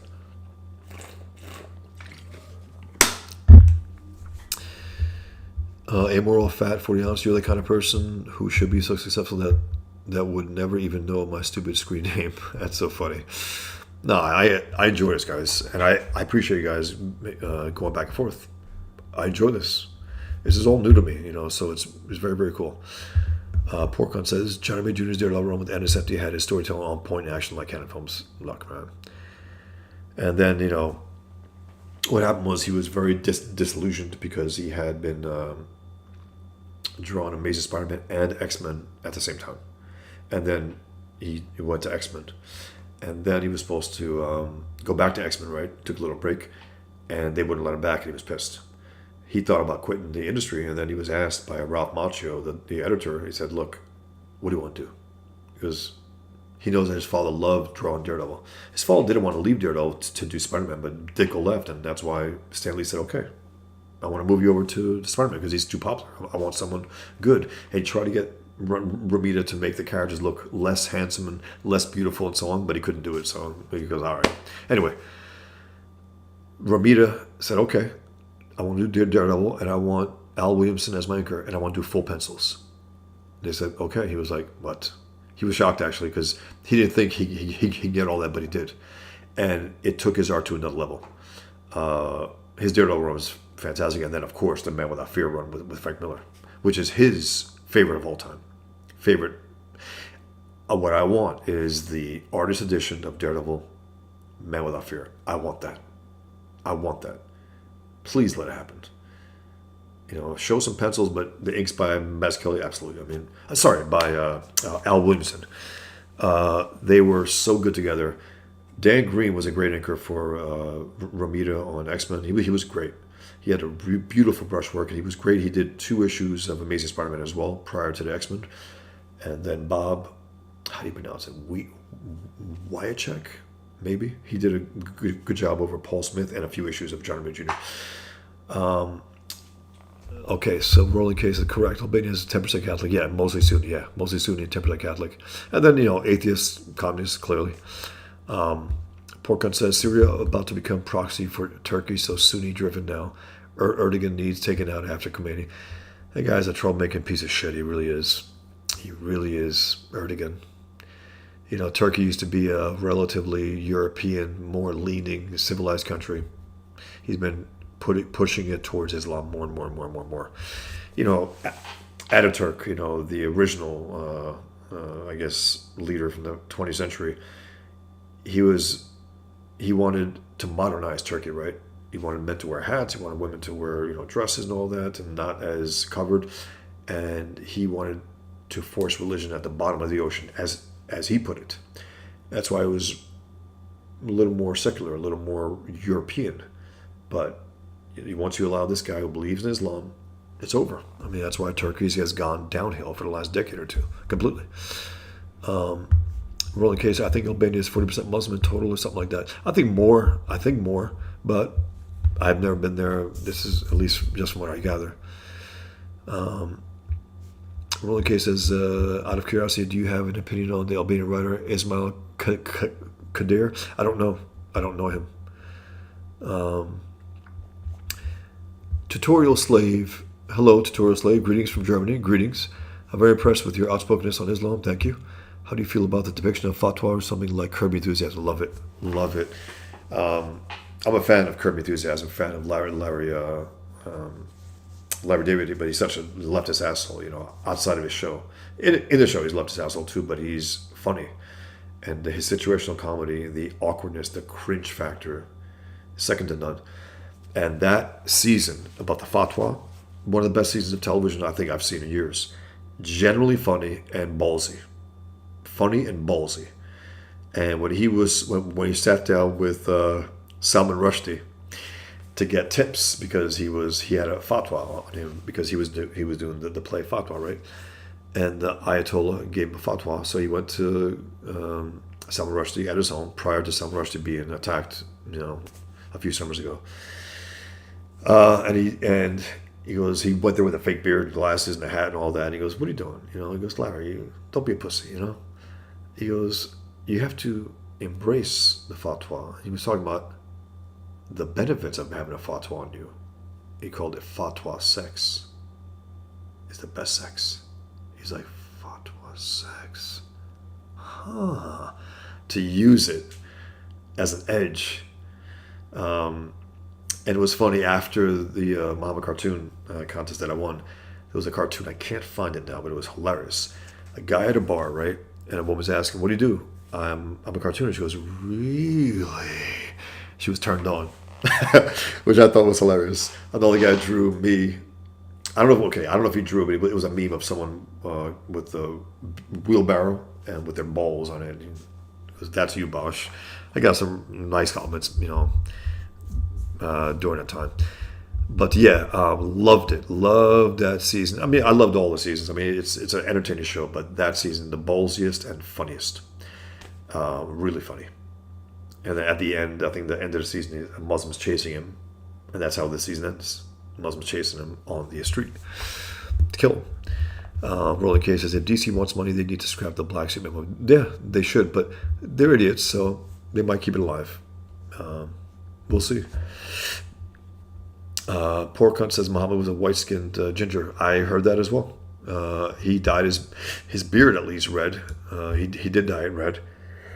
He loved perfumes. He loved the color green. He loved, he was a real character. Mike Hunt says Hitler was blonde with blue eyes. Huh. Mike Hunt says it was DiCaprio when you realize the villain of the film should have been the protagonist. It's a more challenging film. Okay. Poor Cunt says Larry David is hilarious. He is. He is hilarious. Alistair Campbell says, Zach, a hack now. I liked Watchmen, the ultimate cut, though. Yeah, I did like Watchmen.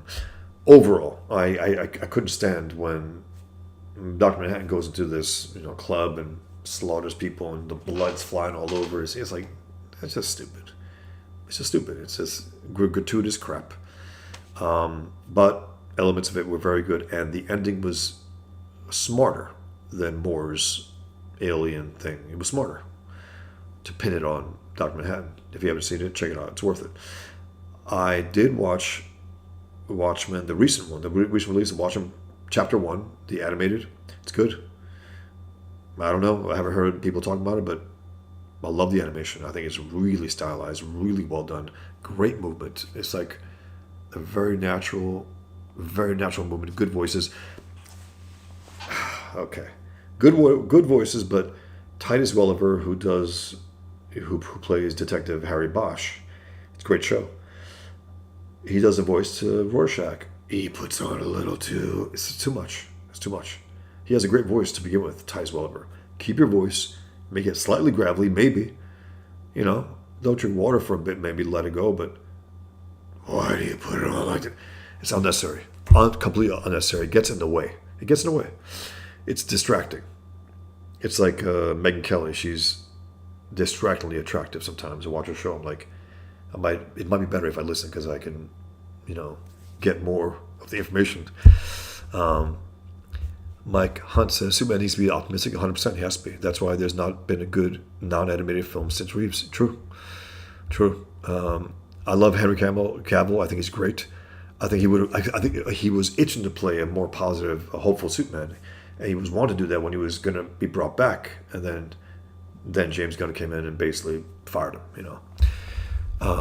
Porkon says Mazzucchelli did a great issue of Shang-Chi before. Yes, he did Shang-Chi. He did Star Wars. He did Indiana Jones. He did Batman and Superman at a bar for DC. He did a number of these things, and of course he did Daredevil for a few years. And then when think about pre-Miller Daredevil Mazzucchelli and post-Miller Daredevil with Mazzucchelli. Born Again. Single greatest, arguably, Daredevil story, but also comic book story. Arguably the greatest. I think it's Miller's greatest writing, but I think The Dark Knight Returns is the greatest overall writing, drawing comic. The epic quality of it, all that happens is rough. His arc is a little rougher here. The story is so good that you forgive it to some extent. At least I do. So yeah, Mazzucchelli is all time great, and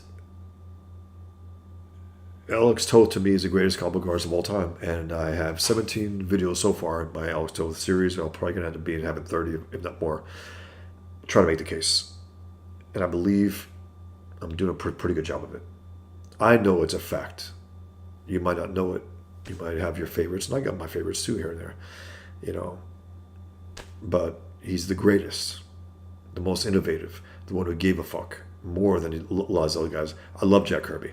Jack Kirby, 5 pages every day, pencil them out, get them out, throw them to the wolves of bad inkers at times, drown his art under it.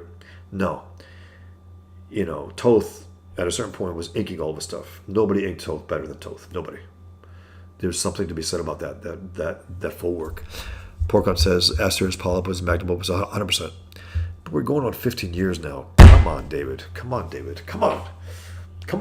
I know you got a few more. Come on. Will Eisner, graphic novel after graphic novel, year after year after year after year. The guy was incredible. I want another graphic novel by Dave Mazzucchelli. Please, just drop it. Like Radiohead sometimes, just, in their new album, the new group, The Smile, with Tom York and Johnny Greenwood and a drummer, I forgot what his name is. They just dropped these albums. Just drop a graphic novel, man, please, David. Please. I want it. I want to see what's next. Mike Hunt says Superman was listening into the phone call of a girl about to commit suicide with battling monster. He saved her nick time. That's it. But yeah, it was. I think you're referring to also Superman, which is a favorite. Superman doesn't yet have his Dark Knight Returns. He doesn't yet have his, All-Star Superman is as close to it so far, but it's not great throughout. There are issues like moments. Love Frank Whiteley. Love him. God damn it, some of those faces sometimes are like, what the hell? I think he uses himself as reference sometimes for the women and the men sometimes. It's like, whoa, he looks slightly retarded. Something about the eyes, the mouth, the weirdness, and then he's great. And the organic quality of his art, almost second to none. The line work is beautiful. The way it dips in and out of the material on the clothing, on the face. He's great. He's a great artist. Wingus Diggins says, what did you think of Denny O'Neil's question run? Didn't like it at all. Nope.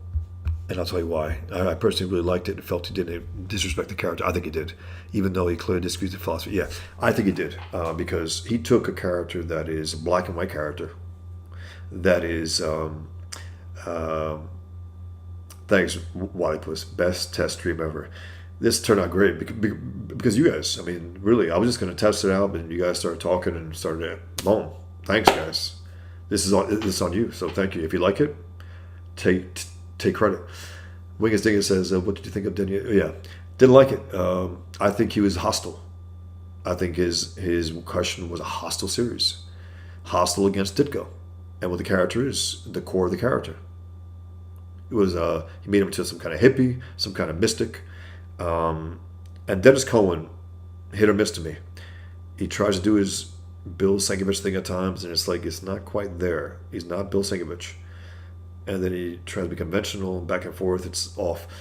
I think Dennis Cohen's best work was Detective Comics 598, 599, 600 that Sam Hamm wrote. Sam Hamm was a screenwriter for Batman, the Batman movie with Michael Keaton and Jack Nicholson. It's a hell of a story. It's really well done. Very strange, but very well done. It takes you in. Could have been a very, very interesting movie.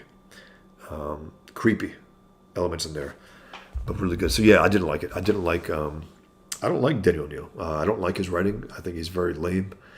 My God, the Green Arrow and Green Lantern comics. Oh, disgusting. Heavy-handed leftist shit, shoving it into the readers in the 70s. So stupid. So stupid. But people swear by him. Again, the one comic, Legends of the Dark Knight 5-issue series, 5-issue story, really good. It was the origins, I think, of the Bane's poison, whatever it was. Yeah, that is going hit or miss for me. But he's a good storyteller, and he just tries a little to be Sienkiewicz sometimes. It doesn't quite work for him. The line work. But he is a good artist. I mean, he is. Oh, wow. Porcon says he has multiple pages of Daredevil 252 and John Romita Jr. Wow. The original art, beautiful. Beautiful. Man, that was something else, because it was a very different John Romita Jr. from X-Men, from Uncanny X-Men. Very different. He was doing, breakdowns for years. Like, what the hell, man? That was the first time he did full pencils. So I was like, he was years into his career at that point. Very strange. His Iron Man was great too. And, whatever they say, like, it was mostly Bob Layton. Give me a break. Look at Bob Layton without John Romita Jr. and then tell me that was mostly Bob Layton. No. John Romita Jr. destroys him when it comes to anatomy, when it comes to storytelling. I mean, so much better. Bob Layton was a serviceable penciler at times when he wanted to be, like he did issue 5 and 6, I believe, of Secret Wars. Nowhere near as good as Mike Zeck, but serviceable. Better than Al Milgrom did it for Secret Wars 2, but still. Mike Hunt says, being controversial will put a huge speed bump in your career. Yeah. Like Ralph Bakshi after doing Coonskin. The internet was supposed to stop censorship. Hopefully you can again. I knew that going in, I as soon as I had been going to school, I had been working on my graphic novel, Table for One, as I was going to New York, these art classes at School of Visual Arts.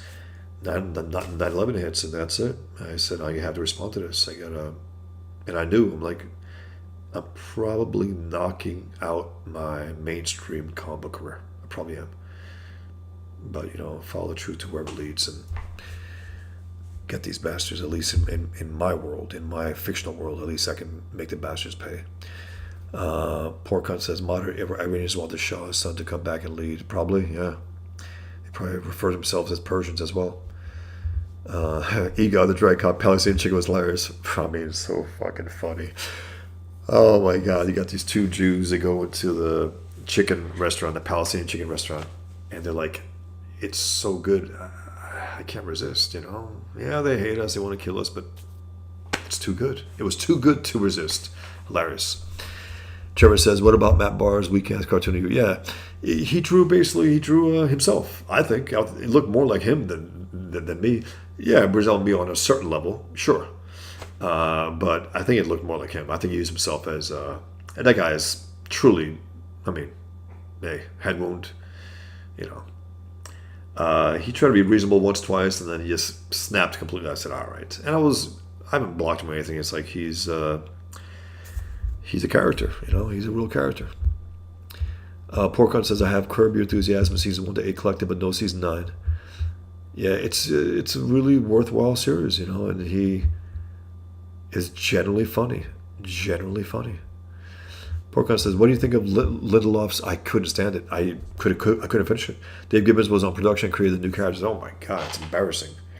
I met Dave Gibbons a number of times at the conventions and after parties and stuff, and a sweetheart of a guy.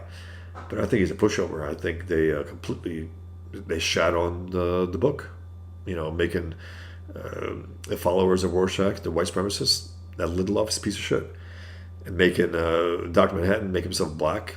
Okay, stupid. He looked really bad. I mean, whether the actor or just the way it looked off, really bad. Couldn't stand it. I skipped through it. It's like Joker 2. I try to watch it here and there. I'm like, boom, out after 10 minutes. Out. I say, okay, let me go to the end. Can't do it. I can't. Mike Hunt says Harry Partridge and did Watchmen a Saturday morning cartoon. Yeah, I saw that. It was funny. It was. It had that old school, that voice in the background. Oh yeah, poor cunt. Toth Zora was amazing. It was amazing, and it's so funny because it was a Disney published comic based on the Disney TV show, the series. So he used it as a basis, right? But it was still all Toth.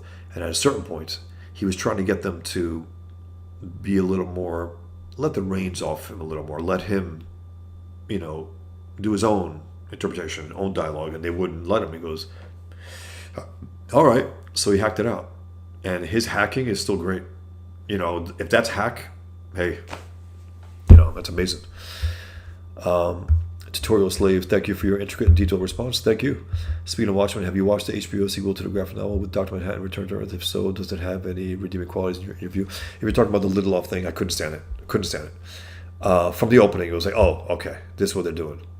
And no one watched it, so it was like, no Watchmen. No Watchmen, no Watchwomen. It said, don't watch. That's what it should be called. Terrible. Poor cunt. Interesting. I did not know this. I knew that. I love Radiohead. Love Tom York. Love the music. To me, they're the band. I mean, I have album, actual, you know, with a record of OK Computer, the ultimate. I mean, to me, it's the ultimate. U2 was great, and then they weren't. And Radiohead were great throughout the entire time. The only thing I resented a little from Radiohead at times was they had experimental work that was released and not finished, meaning they released experiments. You shouldn't do that. Experiment all you want, but at least finish the experiment and then release it as an album. They release, I think, prematurely experiments. But there's always something of the albums, always something that's good, always a great codex, right? It's great. And that was the standout one. That one album, I forgot which one it was. Could have been Hail to the Thief, maybe.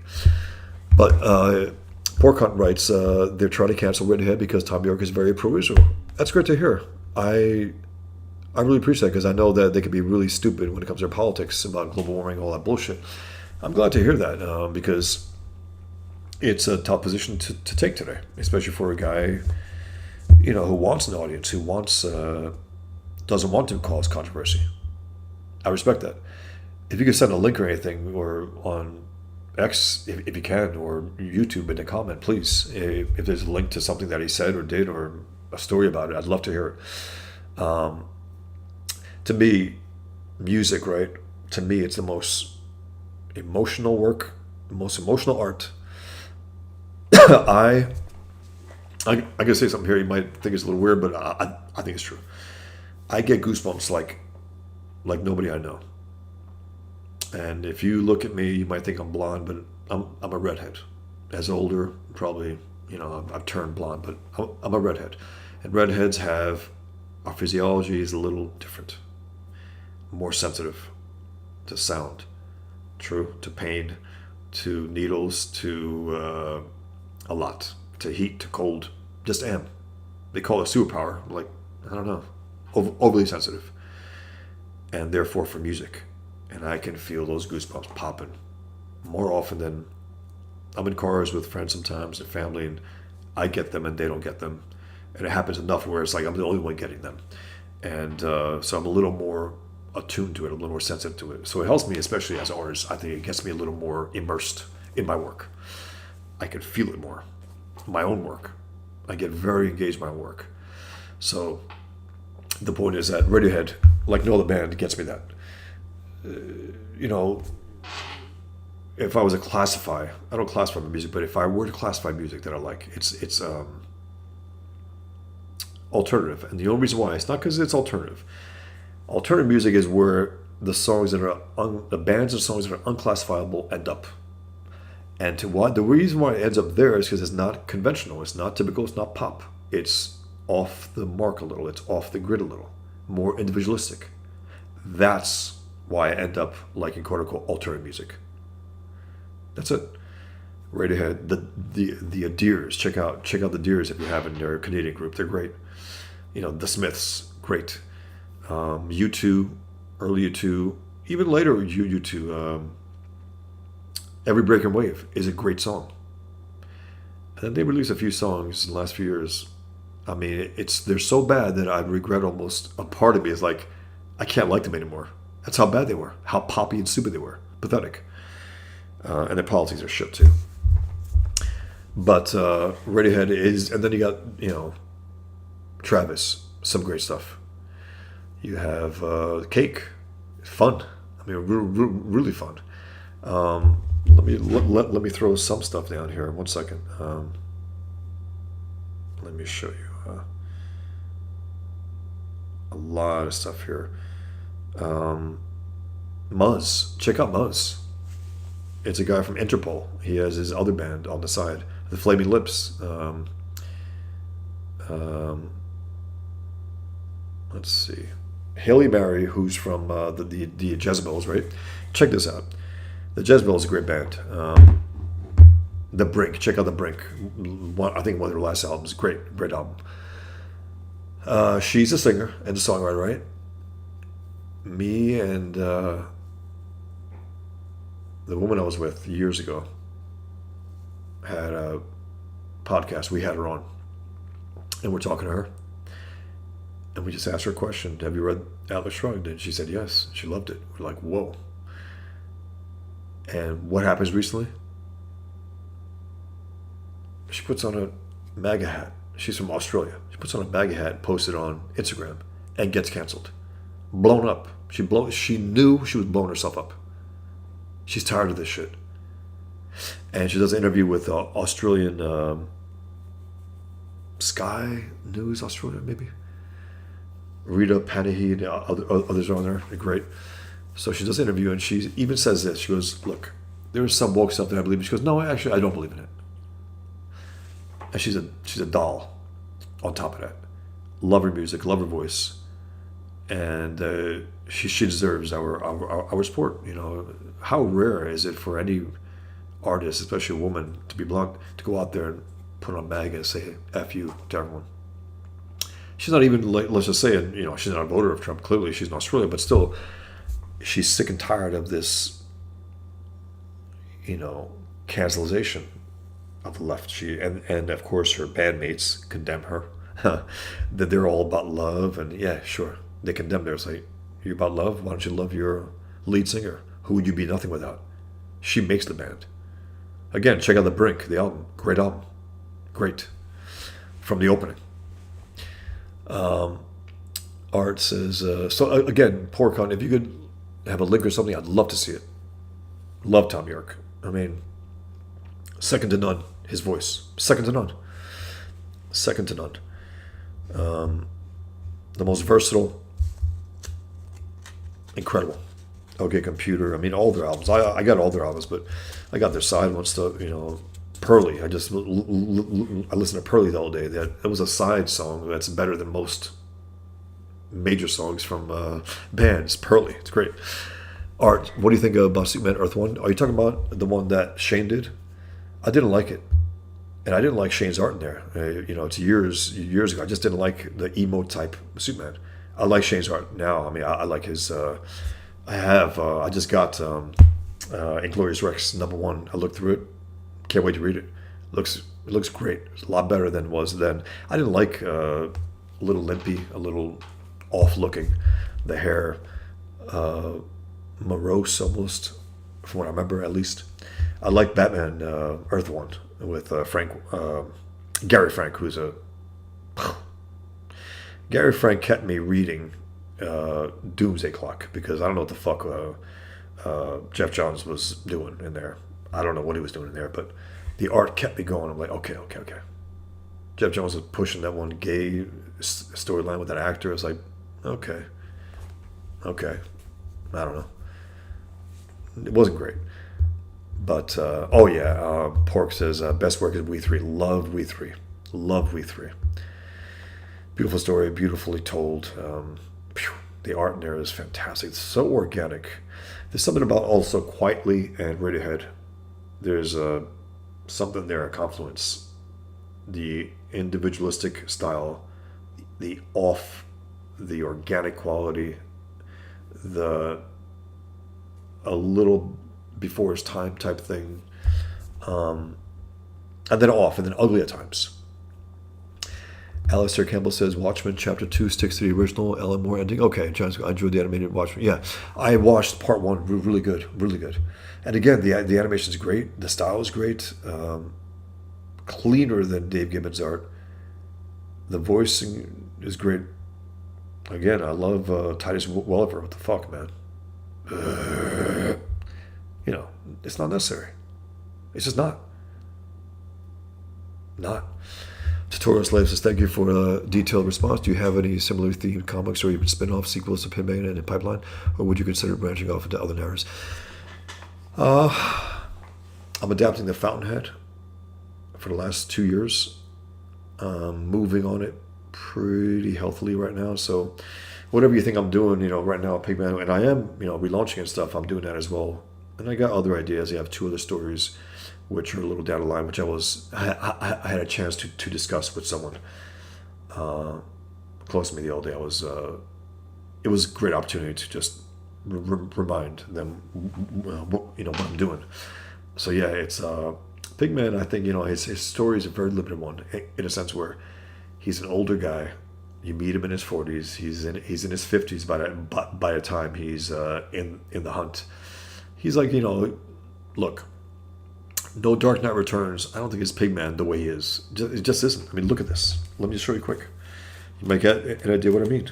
When you got Pigman, he looks like this.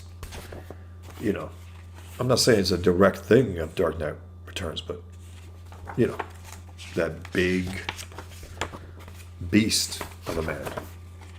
He's 6'5", 300 pounds. With that belly. Now, Miller's Dark Knight didn't have a belly, but so yeah, he has a limited story, but I take it to the limit. I take it to the limit of jihad,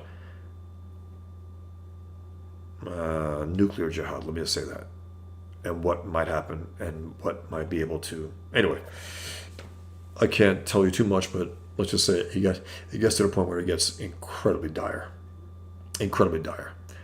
and it's the end of the world. And we'll see which way it goes. If you know anything about me, about the way I see the world, about even the way I saw this election coming up, you might have an idea.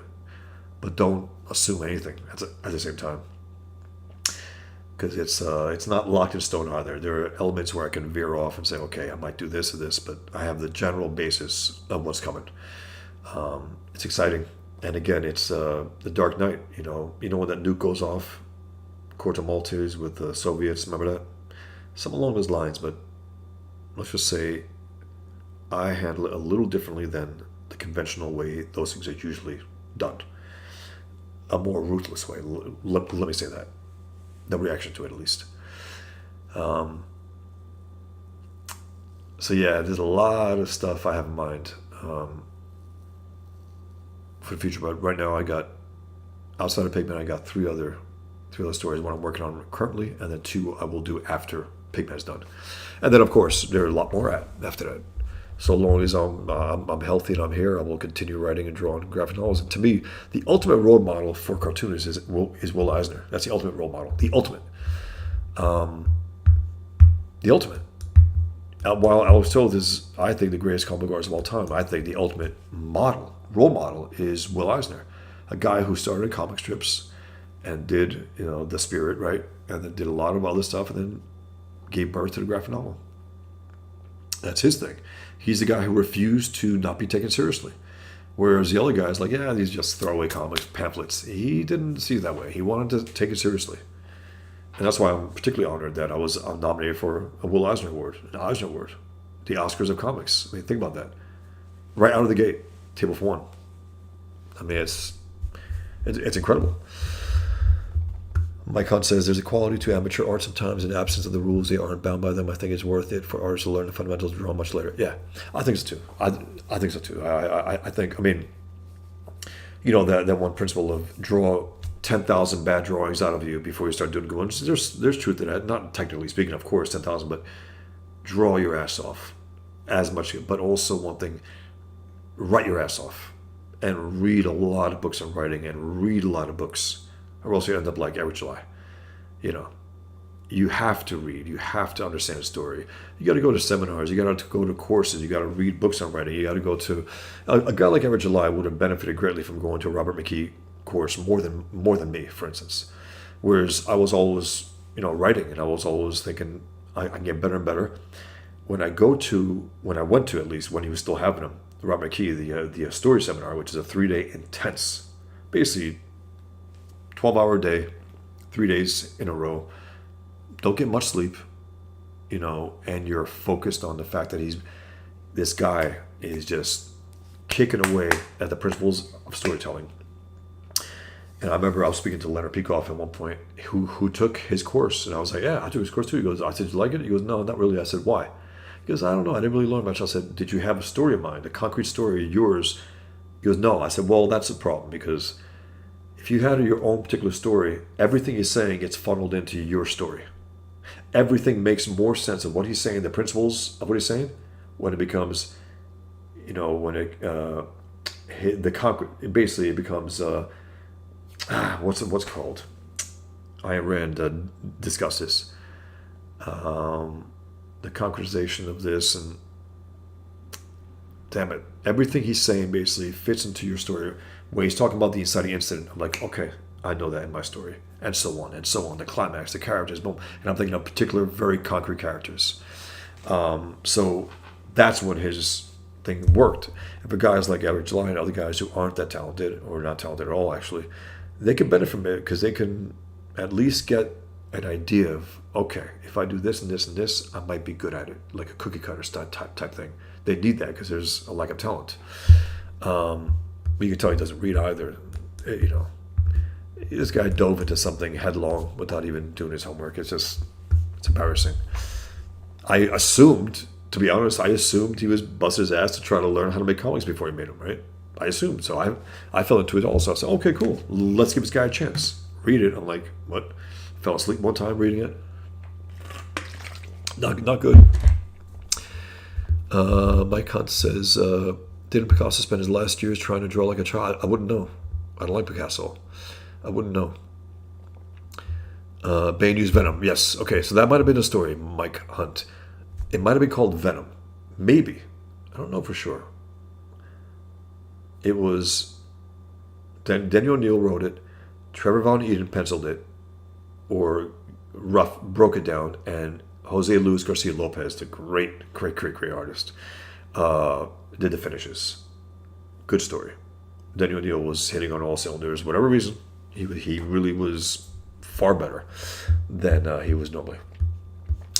Porkon says, yeah, Sam Hamm's Detective Comics 598 to 600 was amazing. It really was. Oh, yeah, exactly. It did introduce Henry Descartes as Manhunter, and yet no writers. Yeah, exactly. What the hell is that? Weird. And then he goes, "Hey, imagine revealing Bruce Wayne's detective skills are because he was trained by the Kirby's Manhunter cult." Yeah, I mean, Coonskin, okay.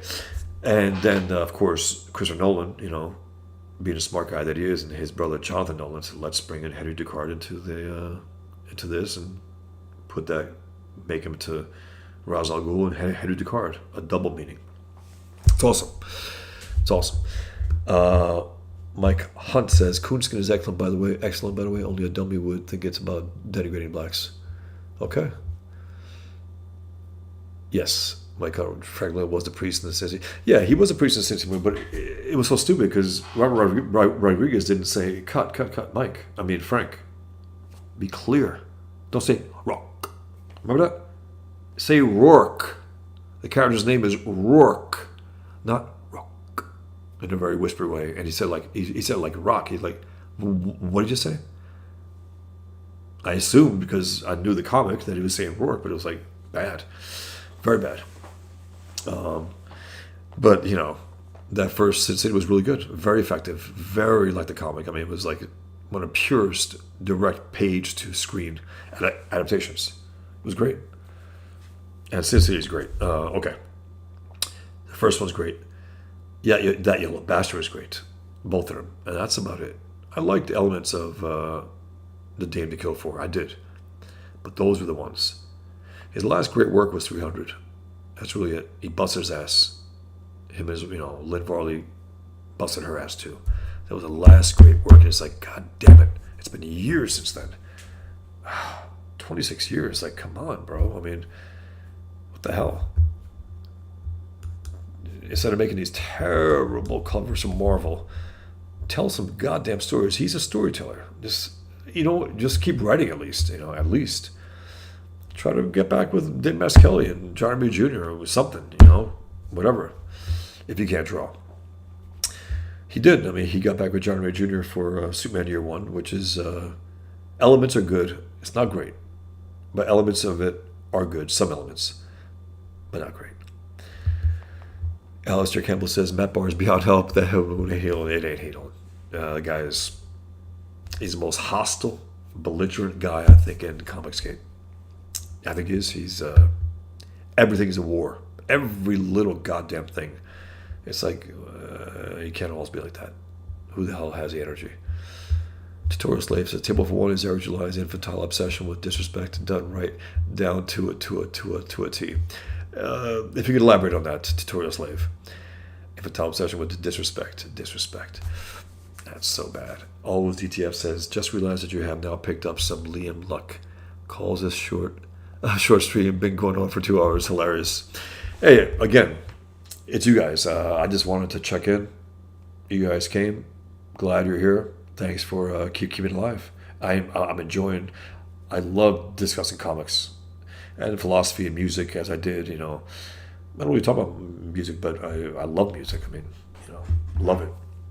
Again, Devochka. Have you ever heard Devochka? Great band. Let me just hear you. Let me listen.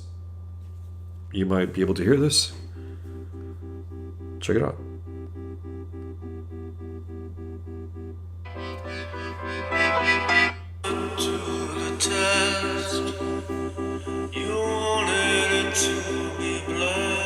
And then I'll show you something else after.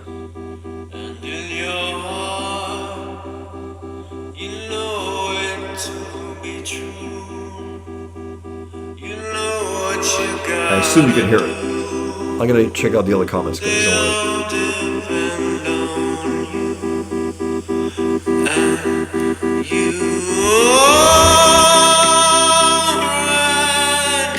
don't know if it's coming out clear on the other side. I guess I'll find out later. Good stuff. And then just something quick here.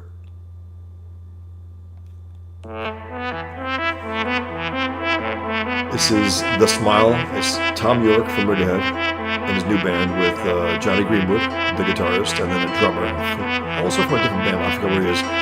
Three-man band. Radiohead hasn't had an album since 2016.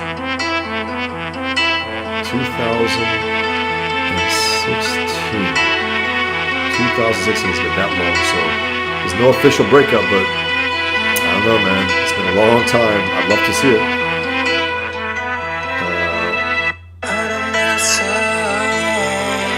Made a little difference.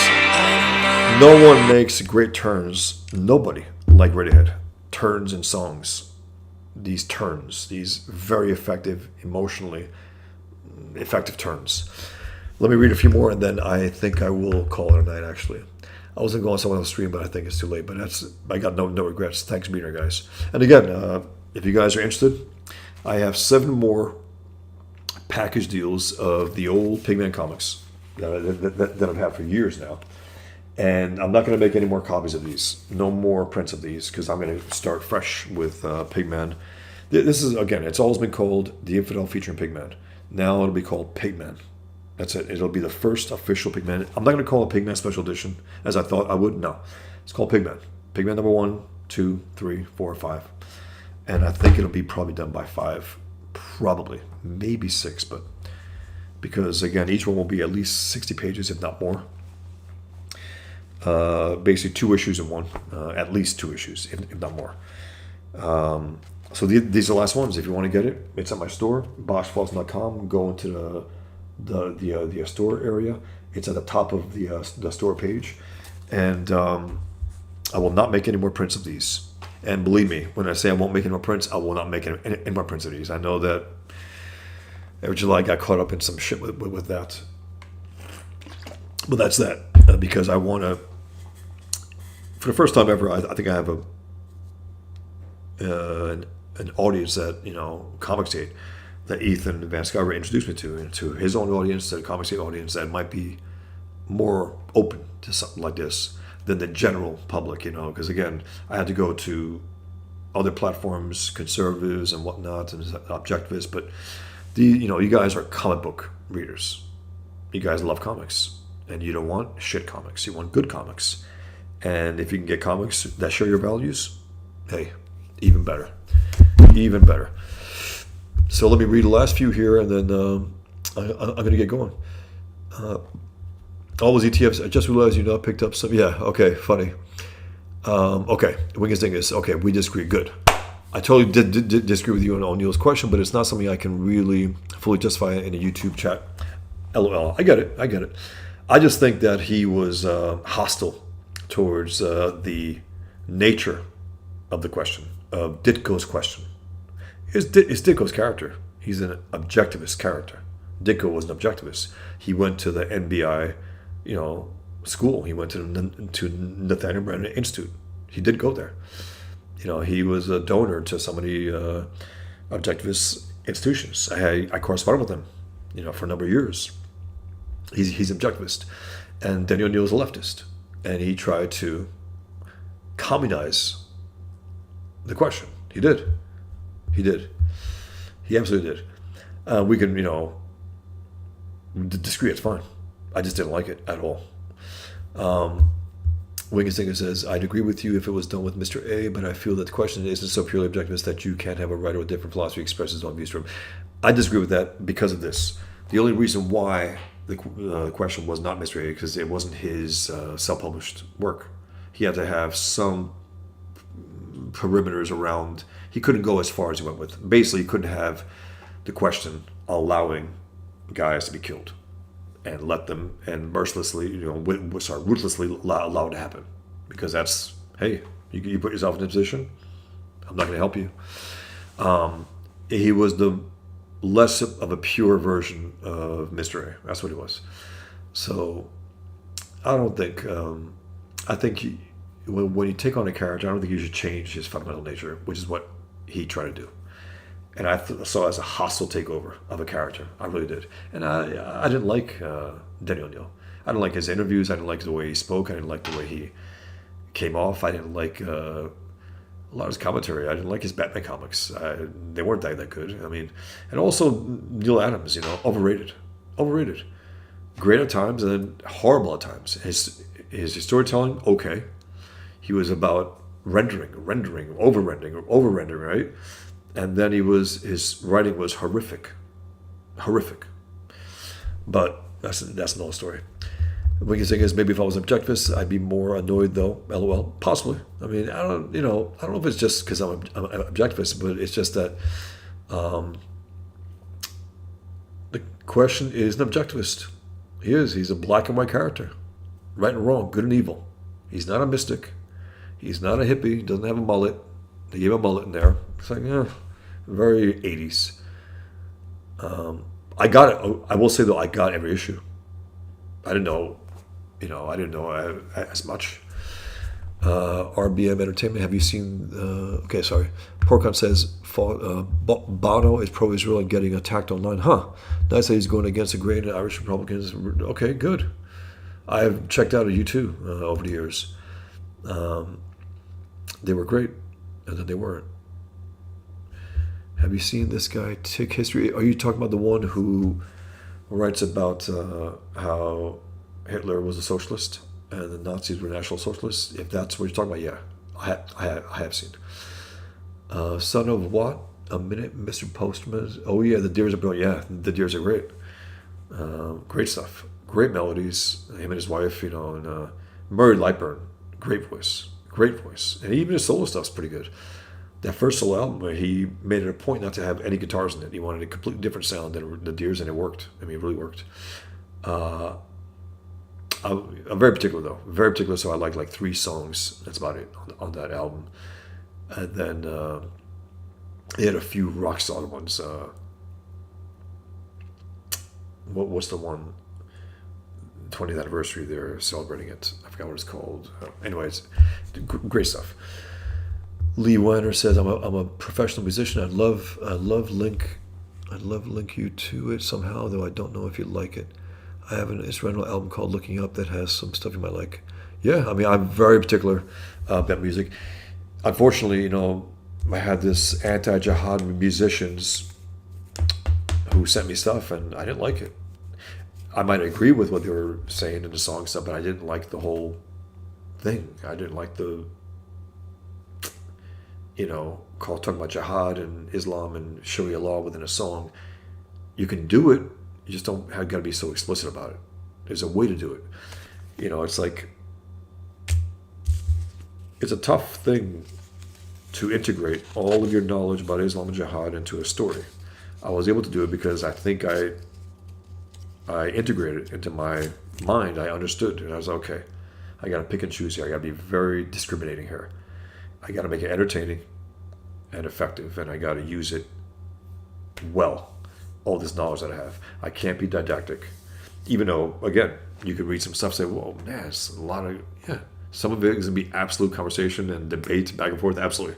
There's issue 3. There's a big debate with Super Jihad and Frank Warner on TV. And it's a knockdown, drag out battle of ideas. There's a courtroom scene. See this? That's a battle between Frank and Muhammad, Dr. Muhammad. And then there's a courtroom scene. And, it goes the gamut. It's things that I thought were important to have in there. Lee Weiner, I'm very particular. So, I like it or I don't. I'm very particular music. I can listen to a song for 15 seconds and cut it off. I know it's not fair. Maybe some songs get better at times, but it has to be something to hook you. It has to be. And if the artist's not willing to hook you from the outset, they're not that serious. Bill Tackett, glad to see you channel with Stuart Bosch. Cheers. Thanks, Bill. Cheers to you. I do appreciate it. I love the fact that my channel's back. It's awesome. I can grow it now. I can use it to campaign for my Pigman crowdfund.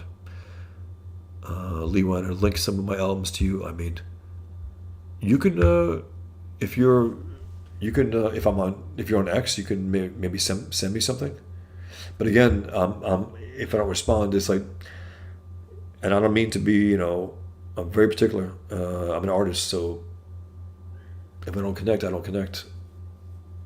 That's just the way it is. Porcon says, I don't have an X account, but a friend has just DM'd you links. Thanks. I appreciate it.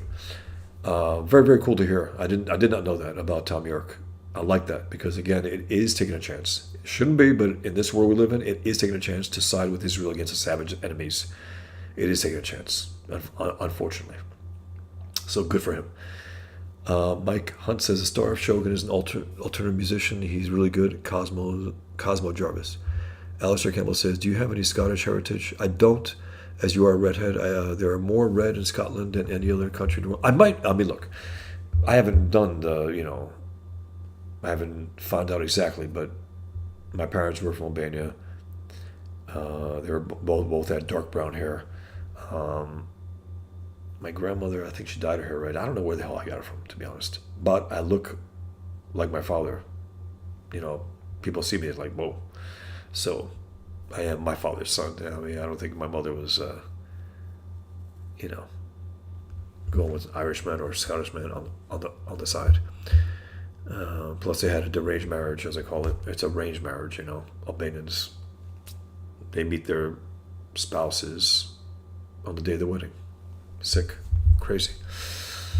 I wonder if that's to do with any kind of heritage in Albania or just Islam. I don't know. And it's not necessarily an Islamic thing, but enough of them do it. Basically, it's a lack of respect for individuals' lives. 30% of the population. Okay, there are more red in Scotland than any other country in the world. 30% of the population. Huh, wow. Interesting. And redheads are the most rare hair color. The most rare. Son of What? The Minute Mr. Postman? End of a Hollywood bedtime story? Yes. And one of the greatest albums? Yes. Great stuff. Redheads. And Mike Hunt says John Mouse was the only musician to not disavow MDE World Peace after it was canceled. Ballsy move. I love when these artists. I love when Halle Berry from the Jezebels goes out there and says "fuck you" to the left. I love it. So rare, so rare. And again, there are far more that are against the left, but we don't know it because they're cowards, flat out cowards. Not everyone in Hollywood is a leftist. Of course not, but they're cowards because they don't want to speak out. I might lose work. Yeah, you might lose your soul too if you keep this up. Alepi says, having trouble adding a link, but this is an article about recent Tom York concert. Johnny Green was touring with Israeli artists. Very, very cool. Again, I love that because they're in such a privileged position that they're going to get a lot of shit for it. And they're, established as all-time greats, so. Porkat says, do you know Yasmin Mohammed, author of Unveiled, is a comic fan, particularly of CG? Could be a good interview. The name sounds familiar. If it's her, I think we had maybe a clash. I think we had a clash. Maybe. I believe me, I clashed with people who were considered to be like Zudi Jasser. He sucks. He's a good Muslim. It's like, yeah, okay. He's against jihad. He's against Sharia law. It's like, okay, you're against Islam. But he claims to be a true Muslim. Robert Spencer debated him, right? And he wiped him out. He wiped the floor with him. And at the end, Zudi Jasser says, what do I tell my kids? It's like, what? Tell them the truth. Tell them that you're a coward and you don't want to leave the religion. Tell them that. A son of what? Eric July has barely read a comic, let alone a book. It's true. It's true. Okay, this is very, very well put. J.D. Kirby, the kind-hearted, said a good writer has to be an even better reader. Absolutely. You have to be a reader. God damn it, you got to be. You got to read your ass off. You have to be a voracious reader if you want to be a great writer. You don't love reading? What the hell? You don't love books? You don't love comics? What the hell? You're going to produce shit. R&B Entertainment, have you ever encountered Mark Walters around here yet? No. The name doesn't sound familiar. Maybe I have, but I don't. Pork-Hunt, I think it wasn't Venom, but Wrath. I don't know if it was Wrath. I know it was something. I might be wrong. It might have been called Venom, but it was a Legends of the Dark Knight, 5 issues. Remember they were doing different writers and artists for like 5-issue. Paul Gulisi did one. J.D. Kirby, the kind of artist. Eric would have benefited from writing workshops, yes, or creative writing classes local. He would have. He clearly did not. He clearly didn't give a shit. And again, you're gonna write comic books and not gonna read and bust your ass and learn how to tell the story. Why not? What the hell are you doing? He's trying to trick the reader, trying to get that cash, trying to monetize his audience, really. Tutorial Slade said, you deserve every bit of recognition with your stance on the importance of art, dedication to minutia, and creative forward momentum. Thank you. Seemingly up until the last time you'll draw breath. The byword of an artist. Look, I mean, that's very, very kind of you to say. I just think, you have to immerse yourself completely. If you want to be a true artist, you got to dive in completely. And, one thing I learned is that the best artists are the most honest artists, the truest artists, the most honest people. They're the best artists because they demand more from themselves. And they're honest with their own shit. If they know that if you're not honest, you won't be able to smell your own shit, and you'll release it to the public. And they'll tell you. They'll be honest to you. Say, what the fuck is this? It sucks. Like Frank Miller right now, I can't smell his own shit. He can't. He needs someone like me to say, Frank, what the hell are you doing? He needs that. But, he surrounds himself with yes men. So, son of what? Is it a minute, Mr. Postman, or a minute? Yeah, continue strictly as a writer. Yeah, I mean, if you're talking about Frank Miller, yeah, he should. He's lost the physical ability, I think. And he talks about, he uses his whole body for his art. It's like, how about using your hand and your eye? How about that? You don't have to use your whole body. First of all, your body's jacked up. I mean, have you seen him publicly? He looked like hell when I met him in 2014. I sat there talking to him for like 5 minutes, 10 minutes. There was nothing coming back to me. He wasn't quite there. Very, very strange encounter. But an all-time great. Porcon says, Miller's 300 has so many visual references to the vorticists. What is that, the vorticists? But 300 it's a hell of a piece of work. And it's if you're going to go out that way, at least, but he hasn't. He's been producing stuff. He did Ronin, something. Opened it up, looked through it. I can't do it. Too much. No backgrounds, I don't know, splash pages throughout the entire book. A lot of busy work. Son of Watt says, Matt Bars and aggro little pox. Mike Hunt says, I prefer Frank Miller's 300 to the movie. In the movie, Leonidas basically asked permission from his wife before kicking the messenger. Yes, he did.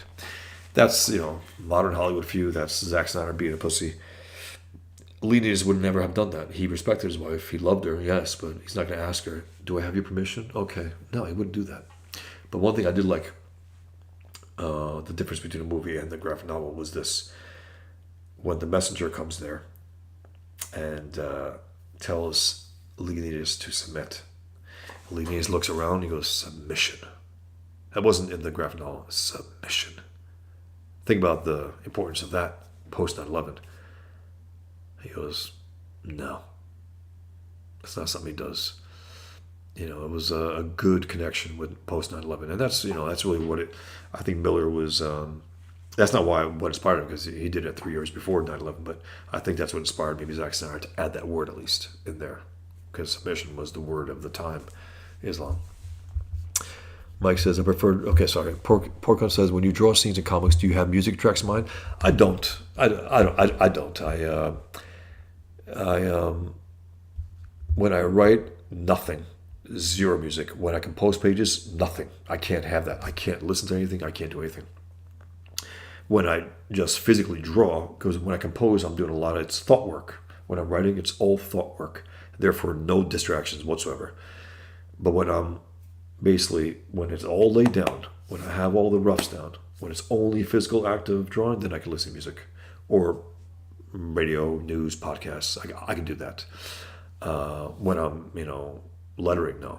I mean, I'm trying to focus as much as I possibly can. But when I'm writing, when I'm composing pages, no. Nothing. Nothing can distract me from that. Wally Puss says, be careful, YouTube has issue with copyright when you play music. Okay, thanks. Okay, maybe they're going to hit me on that. Well, we shall see. Thanks. I won't do it again. I just wanted to share. Again, this was a freewheeling show. Anything goes. And I always appreciate that. Hamilton, we can hear it. Okay, good. If you talk about the music, great. Mike, Hunt says, the Spartans were more reserved in the comics to not screaming. Yeah, true. And also one thing, okay? You got the father taking his son to war. It's like, okay, you're going to war. When your son dies, it's part of that thing. And he snaps. Oh, it's like, yeah, that was probably going to happen. Why are you snapping? I know you can hit me back. You know, it's a father. I get it. I get it. I understand that. No. Son of What? This is beautiful. Who is it? Are you talking about the song? It was, I played The Smile and I played Devochka. That's how I pronounce it, at least. Devochka. Devochka. Devochka. They had a soundtrack for Lee Shriver movie. I forgot what it's called, but they had the soundtrack. Great. The kid who played Frodo and Lee Shriver, I think it could have been Ukraine. Russia, Ukraine. They were Jews. It was really good. Something very real about it. And the Devochka had the songs. I think they did a soundtrack as well. R&B Entertainment. Eric didn't pronounce the Submariner. He kept calling it the Submariner. I know, the Submariner. I remember that. It was embarrassing. I've never heard anyone say Submariner. That tells you something, right? It's a pork barbecue. When is the Pigman launching? Is there an early sign up? January. I decided there's a lot of stuff going on. I got my own stuff going on. I think January was a better month to start it. New year, a lot of stuff going on. So I hear about early sign up and stuff. I don't know exactly what that is, but I think I'm setting up my Fund My Comic campaign. I'm setting it up and I'm adding some stuff and I'm thinking, what can I do here, there, and let me figure this out. I had to go in circles to get the video. I had to go to Vimeo. I believe Vimeo because YouTube wiped out my account, so I couldn't put the YouTube one. Rumble couldn't do the video. X couldn't do the video, so I had to use Vimeo to put the video onto the Fund My Comic page and put details, whatever, as much as I possibly can. But I guess I'll do a sign up soon, as soon as I start to figure out the timing. Because again, it's my first campaign. I want to kick ass. I want to make it as good as I possibly can, as easy for everyone to do, and keep it pretty simple. 3 covers, very different covers. And the reason you got the one cover, basically it'll be the blood war paint one, and then a cover with Pigman taking out a handful of these savages, and then another cover of the twins with a shadow of Pigman and Super Jihad above them, hovering over them, across against the wall, to show that it's a story about four main characters, different types of war. So yeah, next month, that's my estimated time. Next month. Poor Cunt says you should check out the musician Tico or Tycho, particularly past his prologue. I will pop into my list. Okay, give me 1 second before I forget.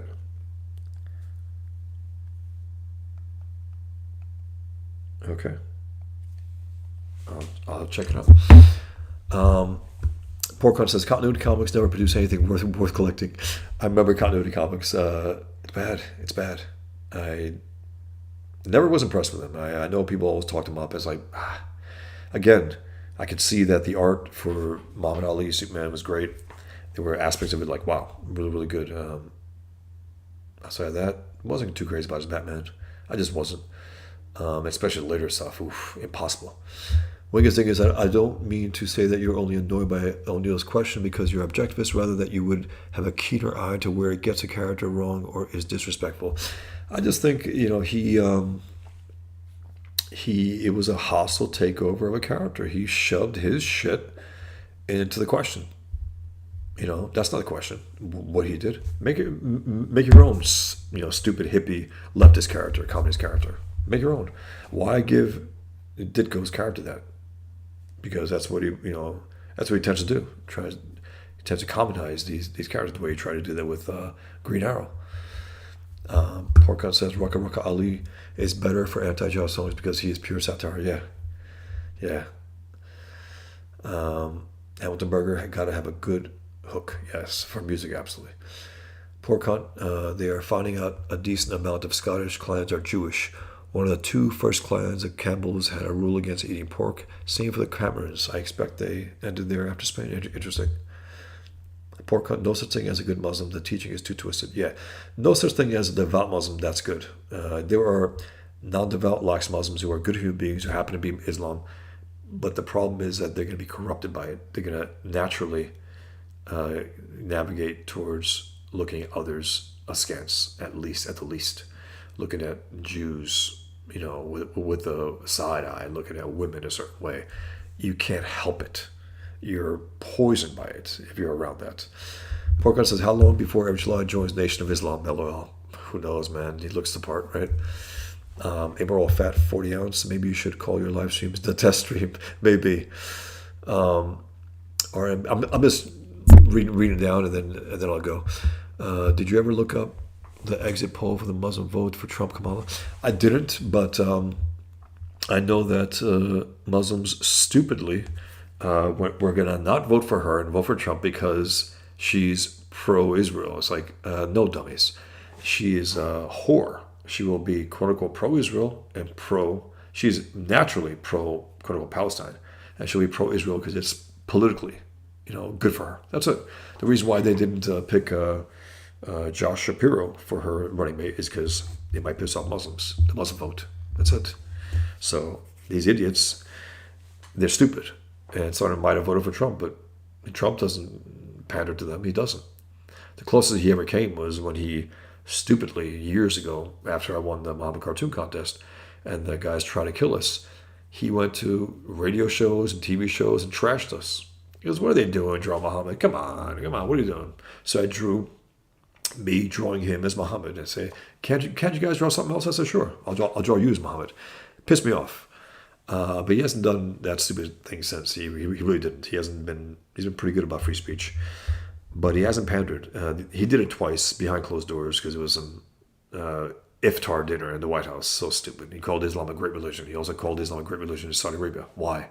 It's a lie. It's not great.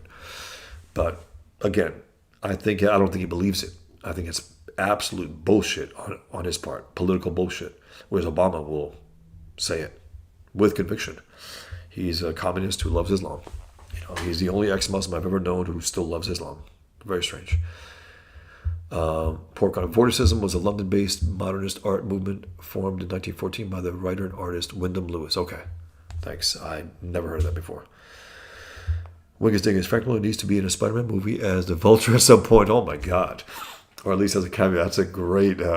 holy shit, he looks like him. Holy shit. Wow. That's very good. It's very good. My God, he does look like him. Insane. Trevor says, is there any group more philosophically compromised in Islam than feminists? Yeah. I mean, terrible, huh? Unbelievable. Such whores. They really are. They sell themselves out. They sell women out in the name of these savages. The most misogynistic, anti-feminist, anti-female, ideology on earth. In history. Porkon says, when I was a teen reading comics, I had playing in the background, and then when I hear that music now, I immediately see the scenes in the comic I was reading back then in my mind. Okay. In terms of creation, I can't let that get between me and the focus that I need in terms of writing and composing the pages. But again, when it comes to having the pages laid out, then the fine details I can listen to anything, and it does help because it's at that point it's just work. It's just basically line work. It's not creating anything. It's how can I put it? It's embellishing what's already there. Everything is illuminated. You're referring to something. Okay, that's an album or something? That's everything is illuminated because that sounds familiar. A movie or an album? Trevor Nielsen says, Neil Adams taught himself to undraw. That's hilarious. Oh my God. I think he was trying to catch on to the magic of the McFarlane image guys. That's very possible. Very possible. That's hilarious. Well put, Trevor. He taught himself to undraw. Hilarious. Wally Puss says, ex-Muslim, my Muslim faith. All right, guys. Thanks for being here. I really appreciate it. Great give and take. I really enjoyed it, talking about all this stuff. You guys, you take care of yourselves, and until next time, be well. Take care.